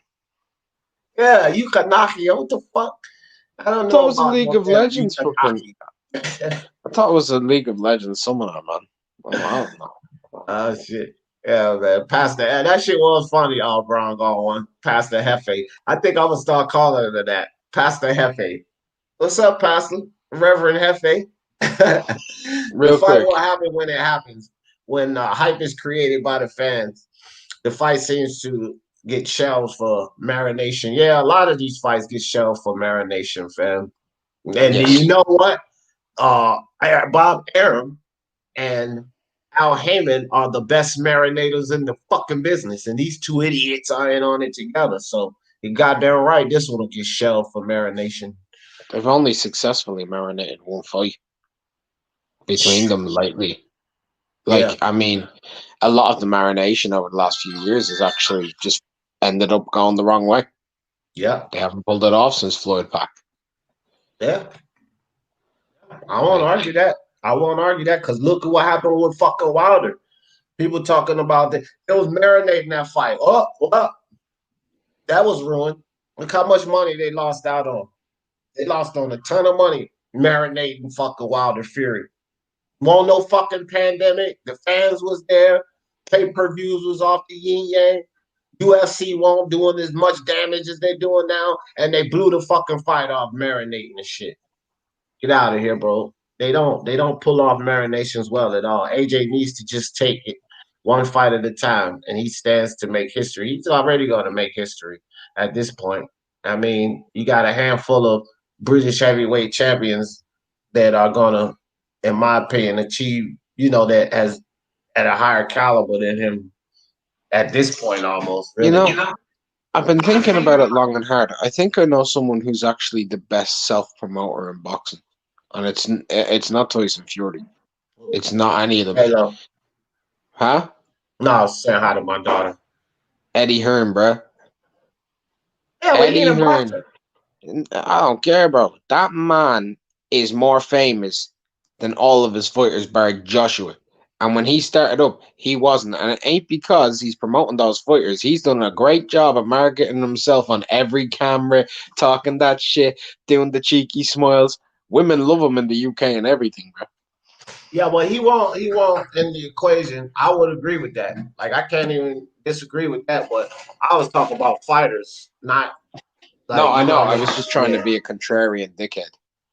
No, but I mean, no, I actually agree. There ain't being no dickhead about that. I mean, from that angle, because I didn't specify, motherfucker, like you said yesterday. No, I he's just doing a said, better I job just said promoting in himself than boxing. most of his fighters. Yeah, I That's just true. said in boxing. So you got a point. He is doing a better job than at promoting himself than he is his own fighters. I mean, he had an Olympic gold medalist in Luke Campbell. He didn't do a great job promoting Luke Campbell. Not in terms of I'm not talking about getting him opportunities. I'm just talking about the name. Yeah, yeah, he has GB boxing. He has. He's been a big name for. No matter he got knocked out and all of that shit, but he still remained a big name. He Yeah, I was a was. big name coming out of the Olympics at 17 years old with an Olympic silver medal. So Yeah. You know what that's a always young age. interests me in Amir Khan? It might be funny, but this is back when Amir Khan and I've been over to the UK. It's I've been over. I actually been over to the UK, right?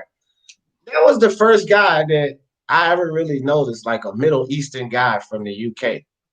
That's what got me so into like Amir Khan. I was like, man, that's strange to hear a Middle Eastern guy with that accent. Even though I'm pretty sure that they're there and everything. It's just when I went over there, I didn't see any Middle Eastern people. I seen black people everywhere. And then here comes Amir Khan all over the scene. He's got this British accent. And I know he's from the Middle East. And I was like, wow, that's weird. And he can fight pretty good too. That's when I got locked in like that. That locked me in the con because it was just strange to see a Middle Eastern guy with a British accent like that. There's tons of them, bro. Oh yeah, like I said, I'm sure there is. I was only able to visit England twice, so and I didn't get all around. So you know what I'm saying. So yeah, I'm pretty sure. I mean, I seen a ton of black people in France when I first went to Paris, France. Seeing all the fucking dread heads out there with their little businesses on the street, and I'm a young kid. I'm like 14, 15. I'm like, what the fuck? Bacon's over here? that shit fucked me up, bro. When I went over there, seeing all these damn Jamaicans in France selling products and shit. They got fucking, they got shit lined up all down the street. They got their little fucking carts and their shindig, and they selling shit. That shit fucked me up, bro. To see so many Jamaicans dreadlocks over there in France, like they deep in France. I'm sure you've been over there, right, Mark, to Paris, France? France, Yeah. of course. Yeah. I'm disappointed in Brona. He needs a Keith Thurman ass whooping. You know what, guys? I wouldn't even mind seeing that fight. Both of them on the same caliber right now to me. Not caliber of boxer. I'm just saying as far as them in the sport, I look at both of them the same. I don't really give a shit what they do. Unless they fight each other, I'd be interested in it. Because I don't give a shit what Broner does, and I don't really give a shit what Keith Thurman does at this point in time. But if they fight each other, that'd be pretty interesting. That's how I look at that fight. Fair enough. Yeah. Did Red Glove you didn't put that? Is he still in here? Because he didn't put that link in the chat for that video they was talking about. I will still go check it out. Have you seen it, Mark? No, I was gonna watch it, but then I saw you were live. Oh, there it is. He said, I got a 5-minute sum up that will sum the MBC church up for you. Well, put that link in the chat, Red. I want to see that video they're talking about. Put that link in the chat for me. Pastor Hefe, what you say, bro? Pastor Hefe forgave me because he knew I was a real OG. Oh, man. I got to go see El Hefe give his sermon. I'm telling you, bro, you gotta have Jesus in your life, bro. Lay down the holes in the lean, bro. And how many times he say bruh in his sermon? Somebody Gotta count put that some for me. respect on Jesus' name, bro. Yeah. I want somebody to count how many times El Jefe says bruh in his next sermon. That's I'd love to see Hefe just pull up and be like, "Yo, God, it's Hefe, bro." I swear, bro. I gotta get over there. Oh shit. I done pressed my own damn link to StreamYard. Hold on. That was all right, there it is. All right, I got it. I'm gonna go watch that, man. I'm I'll be ready. back. I'm ready to watch it as soon as I get off. I'll be back in 5 minutes, D. I'm gonna go watch that shit. Oh, I'll still be here. He said, D, you ain't far off. I could just imagine. I could just imagine, dog. It's got to be funny. Hey, man, I don't care who says what. D Jefferson loves the MXBC. I love those kids, bro. That shit is, I love them, bro. The MXBC, bro. Y'all got to get over there, bro. It's the realest, bro. The MXBC taking over, bro. I got there, El Jefe. El Jefe just cussed me out on his last visit here. For all you guys don't know, he went back on his El Jefe tirade, and I let him rock out for about 15 minutes. He was cussing me and P out. Yeah. Well, anyway, guys, early morning rant. I just told Mark a lie. I said I was going to be here. I told a lie. I'm not. I'm getting ready to get some food and work on some videos. I'm wide awake now, so, you know. But, hey, I appreciate all of y'all messing around with DJ for a couple hours this morning. I'm going to come back on live because, you know, I do a 12 o'clock. It might not be 12 o'clock, maybe 1 o'clock today. We're going to have our regular daily show, you know, do what we usually do. Appreciate all y'all coming. My man, OG Boogie, motherfucking G Boogie. He said, Anunnaki. Oh, okay. No. That I understand. But what Boxing Monster wrote, I didn't know what the fuck that was. 'Cause that's not what Boxing Monster wrote, G Boogie. I was like, what the hell is that? But anyway, man, y'all know how I always end this thing. For the love of sports, let's talk about it. Peace. Oh, one more thing. Tyson Fury, you idiot.